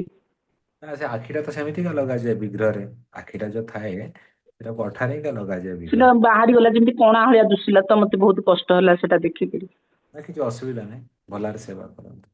ओके, हरे कृष्ण। यस, सुशांत कुमार जेना जी कहतु। हरे कृष्ण प्रभु जी, दंडवत प्रणाम। प्रणाम। प्रभु जी गोटे जिज्ञासा दीटा थिला मोर। मु प्रायतः 10-15 वर्ष रेस्टोरेंट लाइन रे काम करुची। तो भक्ति मार्ग को प्राय गोटे वर्ष पाखापाखि हला आसली एवं जहाँ जमी वैष्णव नियम अनुसार मु करुची, फॉलो करुची प्रभु। कहीं दीक्षा नबार बहुत मोर मन भितर अभिलाष अच्छी। तुलसी माला मध्य धारण करुची प्रभु। जानिया कथा हूँ एकादशी मध्य करुची मु, किंतु बेले बेले मु जो लाइन रे काम करुची नॉनभेज संस्पर्श केबे केबे आसूची। कहीं मु जो काम करुचा जेते वर्ष हला, तो कहीं छाड़ी तो पारुनी कामटा को मु, तेणु नॉनभेज संस्पर्श केबे केबे आसूची। तो मन रे किछ ना किछ से समय उपजुची। तो मु जानिया को चाहूची प्रभु, या भितर टिके मते बुझांतु कोन करिया पड़ियो कोन नहीं। देखो आपण जेते चेष्टा करंतु, कारण होटल लाइन रे आपण अछंती, तो एमिति कार भी होटल आपण चूज करि परिबे जोटा कि शाकाहारी होटल थिबो, जोटी आपण नॉनवेज स्पर्श रे आसीबेनी। बहुत सारा ऑप्शंस अछि, ताको टिके आपण ट्राई करंतु पाइया पई। जेते दूर रे रहिबे सब कार्यरु सेते भल, नहले तार पापर भागीदारी तुमको हबाकू पड़िबो जदि आमे से भितरे करिबा। तो सेटा टिके हमको भाबिया दरकार कि एमिति कोन आमे टिके ऑप्शंस खोजंतु जोटी कि आपण सेवा भी करि पारिबे, पैसा भी टिके कमे पारिबे, किंतु धर्म माध्यम रे, धर्म रास्ता रे रही। ओके, हरे कृष्ण। यस, नितेश प्रभु कहंतु। हरे कृष्ण प्रभु जी, दंडवत प्रणाम। ପ୍ରଭୁ ଜୀ ଆପଣ ଯୋଉ ଫାର୍ଷ୍ଟ ସେକ୍ସନ ରେ କହିଲେ ଟିକେ ସେଟାକୁ ଟିକେ ସିମ୍ପଲ ରେ ସମରାଇଜ କରିଥିଲେ ବୁଝା ପଡିଥାନ୍ତା। କହିଲେ ସାକାର ରୂପ ନିରାକାର ରୂପ। ନିରାକାର ରୂପ ତ ସମସ୍ତେ ଦେଖି ନାହାନ୍ତି ନା ପ୍ରଭୁ। ଅର୍ଜୁନ ହିଁ କେବଳ ଦେଖିଛନ୍ତି କି କିଛି ଲୋକ ଦେଖିଛନ୍ତି। ତ ଯିଏ ଦେଖିଛି ସିଏ ହିଁ ସେଟାକୁ ଧ୍ୟାନ କରିପାରିବ। ଆମେ ତ ସାକାର ରୂପ ହିଁ ଦେଖିଛେ, ଆମେ ସାକାର ରୂପ ଆଗ ମାନେ ଧ୍ୟାନ କରିପାରିବା। ସେଇଟା ସେଇଟା କଣ ଭଗବାନ ଏମିତି କହିଲେ ସେଇଟା? ନିରାକାର ରୂପ କିଏ ଦେଖିନାହାନ୍ତି ହେଲେ ବି ଧ୍ୟାନ କରିବାକୁ ଚାହୁଁଛନ୍ତି କି ଏ ସାକାର ରୂପଟା ଧ୍ୟାନ କରିବାଟା ବି ବଡ ସହଜ। ଆପଣ ଗୋଟେ ରୂପଟା ସାକାର ରୂପରେ ଦେଖୁଛନ୍ତି, ତାକୁ ଧ୍ୟାନ କରିପାରିବେ ନା। It's actually easy. ନିରାକାର ରୂପକୁ ଧ୍ୟାନ କରିବାଟା ବଡ କଷ୍ଟକର। ମାନେ ଆପଣ ଦେଖୁନାହାନ୍ତି ଗୋଟେ ବ୍ରହ୍ମ ଗୋଟେ ରୂପ କିଛି ନାହିଁ। ଦେଖନ୍ତୁ ଗୋଟେ ଗୋଟେ ସଂସ୍ଥା ଅଛି, ଆପଣ ଗୋଟେ ଲାଇଟ୍ ଲଗେଇଦେବେ, ଏ ଲାଇଟ୍ ଟାକୁ ଧ୍ୟାନ କର। ଏ ଲାଇଟ୍ ଟା କଣ ରେ ବାବା? ନା ଏଇଟା ହଉଛି ବ୍ରହ୍ମ, ଏଇଟା ହଉଛି ନିରାକାର, ଆକୁ ଧ୍ୟାନ କର। କିଏ କହିବେ ଏ ଗଛଟାକୁ ଧ୍ୟାନ କର, କିଏ କହିବେ ସୂର୍ଯ୍ୟକୁ ଧ୍ୟାନ କର, କିଏ କହିବେ ଆକାଶଟାକୁ ଧ୍ୟାନ କର। କେମିତି ଧ୍ୟାନ କରିବ ଭାଇ? ଆମେ ଦେଖନ୍ତୁ ଭଗବାନଙ୍କର କେତେ ସୁନ୍ଦର ରୂପ ଅଛି। ସଚ୍ଚିଦାନନ୍ଦ ବିଗ୍ରହ ନାଦି ରାଧି ଗୋବିନ୍ଦ। କୃଷ୍ଣଙ୍କର ରୂପଟାକୁ ଆମେ ଧ୍ୟାନ କରିବା, ଦେଖିବାକୁ ବି ଭଲ ଲାଗେ। କେତେ ସୁନ୍ଦର ତାଙ୍କୁ ଆକର୍ଷଣୀୟ ଭାବରେ ତାଙ୍କୁ ସଜା ଯାଇଥାଏ। ତ ସେଥିଲାଗି ଭଗବାନ କହୁଛନ୍ତି କ୍ଲେଶ ଅଧିକତର। ଏଇ ମାର୍ଗଟା ବଡ କଠିନ ମାର୍ଗଟା, ଯୋଉମାନେ ଏ ରାସ୍ତାରେ ଯାଆନ୍ତି। ଏ ଭକ୍ତି ମାର୍ଗଟା ଆକ୍ଚୁଆଲି ସହଜ ମାର୍ଗଟା। ସୁସୁଖୁଂ କର୍ତ୍ତମ ଅବ୍ୟୟମ୍। ଭାଗବତରେ ସୁଖଦେବ ଗୋସ୍ୱାମୀ କହୁଛନ୍ତି ସୁଖ ମିଳେ ଏଇଠି, ଆନନ୍ଦ ମିଳେ ଏ ଭକ୍ତି କରୁ କରୁ। ସହଜ ହୁଏ କରିବାଟା ବି। ଓକେ। ୟେସ୍, ପ୍ରଭାସିନୀ ବିଷୟ ମାତାଜୀ କୁହନ୍ତୁ। ସମସ୍ତଙ୍କୁ ନିବେଦନ ହରେ କ୍ୱେଶ୍ଚନ ରିଲେଟେଡ ଟୁ ଭକ୍ତି ଶାସ୍ତ୍ରୀ ହିଁ ରଖନ୍ତୁ, ଆପଣ ଯାହା ବି ପଚାରିବେ। କାରଣ ସମୟ କମ ଅଛି। ରିଲେଟେଡ ଟୁ ଭକ୍ତି ଶାସ୍ତ୍ରୀ ପ୍ରଶ୍ନ ହିଁ ନିଅନ୍ତୁ। ବାକି ଦିନରେ ତ ବହୁତ ସାରା ଆମେ ପ୍ରଶ୍ନ ନେଇଥାଉଛୁ ଜେନେରାଲି କ୍ୱେଶ୍ଚନ ଯାକ। ତ ଆଜିକା ସେସନରେ ମୁଁ ସମସ୍ତଙ୍କୁ ରିକ୍ୱେଷ୍ଟ କରିବି ରିଲେଟେଡ ଟୁ ଭକ୍ତି ଶାସ୍ତ୍ରୀ ଯୋଉ କ୍ୱେଶ୍ଚନ ରହିବ ତାହା ପଢିଲେ ତା ଉପରେ ହିଁ ପଚାରନ୍ତୁ। ୟେସ୍ ମାତାଜୀ। ହରେ କୃଷ୍ଣ ପ୍ରଭୁଜୀ, ଦଣ୍ଡବତ ପ୍ରଣାମ। ପ୍ରଭୁଜୀ ଯେମିତି ବି ପ୍ରଭୁଜୀ ପଚାରିଲେ ନା, ଆମର ସାକାର ଆଉ ନିରାକାର ଦୁଇଟା ବିଷୟରେ ଯେ ବୁଝା ହେଲା ପ୍ରଥମ ପାର୍ଟରେ। ତ ଯେମିତି କହିଲେ କି ଏଇ ଯୋଉ କ୍ଲେଶ ମାନେ ଅତ୍ୟଧିକ କଷ୍ଟ ଅଛି ନିରାକାର ଯୋଉ ଇଏରେ ଯଦି ଆମେ ଯିବା ଯୋଗରେ, ତ ୟା ପରେ ଯେତେବେଳେ ସେ ସକ୍ସେସ୍ ହଉଛନ୍ତି, ତ ସେ ମାନେ କହିଲେ କି ବ୍ରହ୍ମରେ ମାନେ ଲୀନ ହେଇଯାଉଛନ୍ତି, ମିଶି ଯାଉଛନ୍ତି। ତ ତାପରେ ମାନେ କଣ ଯେ ସେ ପୁନର୍ଜନ୍ମ ଅଛି ନା ସିଏ ମଧ୍ୟ ମୋକ୍ଷ ପ୍ରାପ୍ତ ହେଇଗଲେ? ବ୍ରହ୍ମରେ ଲୀନ ୟଦ୍ ଗତ୍ୱାନ୍ ନିବର୍ତ୍ତନ୍ତେ। ଭଗବାନଙ୍କର ଧାମ ବ୍ରହ୍ମଟି କୋଉଠି ଅଛି? ଭଗବାନଙ୍କର ଧାମ ନା ବ୍ରହ୍ମ ବି ସେଇଟା। ଉପରେ ଯୋଉ ଗୋଲକ ଆଜ୍ଞା ବୃନ୍ଦାବନ ଅଛି, ଯେମିତି ଗୋଟେ ସୂର୍ଯ୍ୟ ଅଛି, ସୂର୍ଯ୍ୟ ଅଛି, ସୂର୍ଯ୍ୟର କିରଣ ସେଟା ବି ଭଗବାନଙ୍କର ଅଂଶ ନା। ତ ସେଇପରି ଭାବରେ ବୈକୁଣ୍ଠ ଜଗତର ଯୋଉ ଚାରିଆଡେ ଯୋଉ ତାଙ୍କର ଯୋଉ ଜ୍ୟୋତି, ସେଟାକୁ ବ୍ରହ୍ମ କହନ୍ତି, ଯୋଉଟା ଆଜ୍ଞା କି ଆଧ୍ୟାତ୍ମିକ ଜଗତ। ତାପରେ ବିରଜା ନଦୀ ଆସୁଛି, ତାପରେ ଭୌତିକ ସଂସାର ଆସୁଛି ଯୋଉଠି ଆମେ ଅଛେ। ବୁଝିପାରିଲେ ନା? ଆଜ୍ଞା ତ ଗୋଟେ ବ୍ୟକ୍ତି ଯଦି ସେ ବ୍ରହ୍ମକୁ ବି ଯଦି ପ୍ରାପ୍ତ କରିକି ଯାଇକି ବ୍ରହ୍ମରେ ଯଦି ଗଲା, ତ ସେ ପୁଣି କାହିଁକି ଫେରିକି ଆସିବ? ସେଠି ସେ ରହିଲା ବ୍ରହ୍ମରେ। ବୁଝିପାରିଲେ ନା? ଲୀନ ହେଇଗଲା ବ୍ରହ୍ମରେ। କିନ୍ତୁ ଆଧ୍ୟାତ୍ମିକ ଭକ୍ତମାନେ ଜଗତ ସେଟା ଚାହାନ୍ତିନି, କାରଣ it's like a spiritual suicide. ଆପଣ ନିଜର ଅସ୍ତିତ୍ୱକୁ ଆପଣ ନିଜେ ହରାଉଛନ୍ତି। ଆପଣ ଗଲେ ସେ ବ୍ରହ୍ମରେ ଲୀନ ହେଇଗଲେ, ମାନେ ଆପଣ ନିଜର ଅସ୍ତିତ୍ୱ ହରାଇ ଦେଲେ। ଭଗବାନ ସହିତ କଥାବାର୍ତ୍ତା କିଛି ନାହିଁ, ଭଗବାନଙ୍କୁ ଦେଖା ନାହିଁ, କିଛି ନାହିଁ। ବସ୍ ଗଲେ ସେ ଆଲୋକରେ ଲୀନ ହେଇଗଲେ। ମାନେ it's very kinds of a meaningless thing for a devotee. ଭକ୍ତ କଣ ଚାହିଁଥାଏ?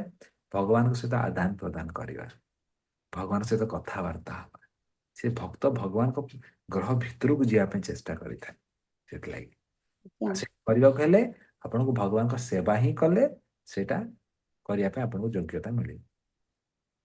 ଆଜ୍ଞା, ମାନେ ପ୍ରଭୁଜୀ ନିରାକାର ମଧ୍ୟ ଆମେ ଭଗବାନଙ୍କୁ ପାଇପାରିବା ସକ୍ସେସ୍ ହେଲେ, ସାକାର ରୂପରେ ମଧ୍ୟ ଭଗବାନଙ୍କୁ ପାଇପାରିବା, ହଁ, ଆଧ୍ୟାତ୍ମିକ ଜଗତକୁ ଫେରି ପାରିବା। କିନ୍ତୁ ନିରାକାରରେ ପାଇବାଟା ବଡ କଠିନ କର, କ୍ଲେଶ ଅଧିକତର ତେଷାମ୍ କହିଲେ ଭଗବାନ ନା। ଆପଣଙ୍କୁ ଆଜ୍ଞା ଆପଣ ଜଙ୍ଗଲରେ ଯାଇକି ଧ୍ୟାନ କରିବାକୁ ପଡିବ। ଘରେ ରୁମରେ ରହିକି ହବନି। ଯାଇକି ଧ୍ୟାନ କର ଭଗବାନଙ୍କୁ, ଯାଇକି ଜଙ୍ଗଲରେ ଯାଇକି ହିମାଳୟରେ କୋଉଠି। ସେଇଟା ବି ମିଳିବ କେତେ କଣ ଗ୍ୟାରେଣ୍ଟି ନାହିଁ। ଆଉ ମିଳିଲା ପରେ ବି ସେମିତି ଜିନିଷଟା ହଉଛି ସ୍ପିରିଚୁଆଲ ସୁଇସାଇଡ୍। ସେଥିଲାଗି ସେଟା ଭକ୍ତମାନେ କେବେ ବି ଚାହାନ୍ତିନି। ଆଜ୍ଞା, ହରେ କୃଷ୍ଣ, ଦଣ୍ଡବତ ପ୍ରଣାମ ପ୍ରଭୁଜୀ। ୟେସ୍, ଅଶୋକ ପ୍ରଭୁଜୀ କୁହନ୍ତୁ। କୃଷ୍ଣ ପ୍ରଭୁ ମୋର ଯୋଉ 15 ନମ୍ବର ଶ୍ଲୋକରେ କହିଲେ କି ଭଗବାନ କାହା ଦ୍ୱାରା ଉତ୍ତେଜିତ ହବା କଥା ନୁହେଁ। ତ ଯେତେବେଳେ ଗୋଟେ ଭକ୍ତିରେ ଜଣଙ୍କୁ ବାଧା ଆସେ, ଅବଷ୍ଟାକଲ୍ସ ଆସେ, ତାକୁ ବ୍ଲୋକ ଲଗାଯାଏ, ତ ସେଠି ସେ କଣ ଉତ୍ତେଜିତ ହବ ନା ନା ତାକୁ କେମିତି ସେଇଟାକୁ ହ୍ୟାଣ୍ଡଲ କରିବ? କଣ ଭକ୍ତିରେ? ଭକ୍ତିରେ ଯେତେବେଳେ ବାଧା ଆସେ, ଭକ୍ତି ଜଣେ ବଢୁଛି ତ ତାକୁ ଅନ୍ୟମାନେ ବାଧା ପକେଇ ପାରନ୍ତି, ତାକୁ ଅଲଗା ପ୍ରକାର ସବୁ ମାନେ କୁହନ୍ତି, ଯେମିତି ତାକୁ, ତ ସେସବୁକୁ ସେ ତାକୁ ଉତ୍ତେଜିତ, ତାକୁ କେମିତି ସେ ରେସ୍ପଣ୍ଡ କରିବ? ଜଣେ ଯଦି ତାକୁ ବ୍ରେକ୍ ଲଗଉଛି, କିଛି ଭାବି କହୁଛି। ଆପଣ ନିଜକୁ ଯେତେବେଳେ ବ୍ୟକ୍ତି କିଛି କହନ୍ତି, ଭକ୍ତ ଯୋଉ ବୈଷ୍ଣବ ଥାଏ ସେସବୁ ସହି ନିଏ। ନିଜକୁ ଯାହା କହନ୍ତି ତାକୁ ସହି ନିଅନ୍ତି। କିନ୍ତୁ ଯଦି ଭଗବାନଙ୍କୁ କେତେବେଳେ କିଏ କଣ କହିଲେ, ବୈଷ୍ଣବକୁ କିଏ କଣ କହିଲେ, ସେଇଟା ଭକ୍ତ ସହିପାରେନି। ବୁଝିପାରିଲେ ନା? ସେଠି ଉତ୍ତେଜିତ ହବ। ହଁ ଠିକ ଅଛି, ତୁ ଏମିତି, ହଁ ମୁଁ ସେମିତି, ଠିକ ଅଛି, କିଛି ଅସୁବିଧା ନାହିଁ, ସହିଦବ। କିନ୍ତୁ ଭଗବାନଙ୍କୁ, ବୈଷ୍ଣବକୁ, ଗୁରୁଙ୍କୁ କିଏ ନିନ୍ଦା କଲେ ସେଇଟା ସହିବା ଉଚିତ।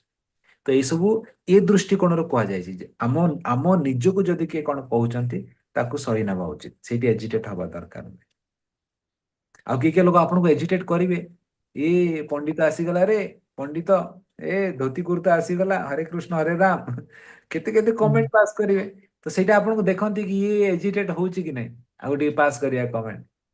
ଆଉ ବୈଷ୍ଣବ ହିସାବରେ ଆମକୁ କଣ ହବା ଦରକାର? ଏଜିଟେଟ ହବା ଦରକାର ନା, କେବେ ବି ନୁହେଁ। ଠିକ ଅଛି ବାବା, କହୁ ହରେ କୃଷ୍ଣ ହରେ ରାମ ତ କହୁଛି, କହ ବାବା, କଣ ଅସୁବିଧା? ଖୁସି କହିକି ଖୁସି ଚାଲିଯିବା ଚୁପଚାପ। ସେଇଟା ବୈଷ୍ଣବର ଲକ୍ଷଣ। ଏ କଣ କହିଲୁ ତା ସେ ଝଗଡା ଲାଗିବା କଥା ନୁହେଁ, ସେଇଟା ହଉଛି ମୂର୍ଖାମି। ସେଇଟା ବୁଝିପାରିଲେ ନା? ସେଇ ଜିନିଷଟା ଭଗବାନ। କିନ୍ତୁ ଯେତେବେଳେ ମାନେ ଯଦି ଆମେ ଗୋଟେ ସମ୍ପ୍ରଦାୟ ଉପରେ ଗୋଟେ କ୍ୱେଶ୍ଚିନ୍ ଆସେ, ଆମେ କେବେ କିଛି ତାର ଆନ୍ସର ରଖିବାଟା ଠିକ ନା ଏଠି ଠିକ ରହିବ? ସେଇଟା ମୁଁ କହିଲି ବା, ବୈଷ୍ଣବ ଉପରେ, ଭଗବାନଙ୍କ ଉପରେ, ଗୁରୁଙ୍କ ଉପରେ, ଏସବୁ କଣ ଆସିଲା? ଏଟା ନିଜ ଉପରେ ନୁହେଁ। ତ ସେଇପରି ଗୋଟେ ସମ୍ପ୍ରଦାୟ ଉପରେ ଆସିଲା, ସେଇଟା କଣ ଆମ ନିଜ ପାଇଁ କରୁଛେ କି? ସେଇଟା ସମ୍ପ୍ରଦାୟକୁ ଆମେ ରଖୁଛେ, ତାର ମାନ ସମ୍ମାନ, ମାନେ ସେ ଗୁରୁ ପରମ୍ପରା ହେଇଗଲା ନା। ସବୁ ଗୁରୁବରଙ୍କୁ ଆମେ ସମ୍ମାନ ଦଉଛେ। ତ ସେଇ ଜାଗାରେ ବୈଷ୍ଣବ ପୁରା ରେଡି ହେଇକି, ପୁରା ସବୁ କିଛି ଏଜିଟେଟ, ମାନେ ସବୁ କିଛି ତାକୁ ପ୍ରପରଲି ବାଦ ବିବାଦ କରିକି ତାକୁ କହିବା ଉଚିତ। ବୁଝିପାରିଲେ? ହରେ କୃଷ୍ଣ।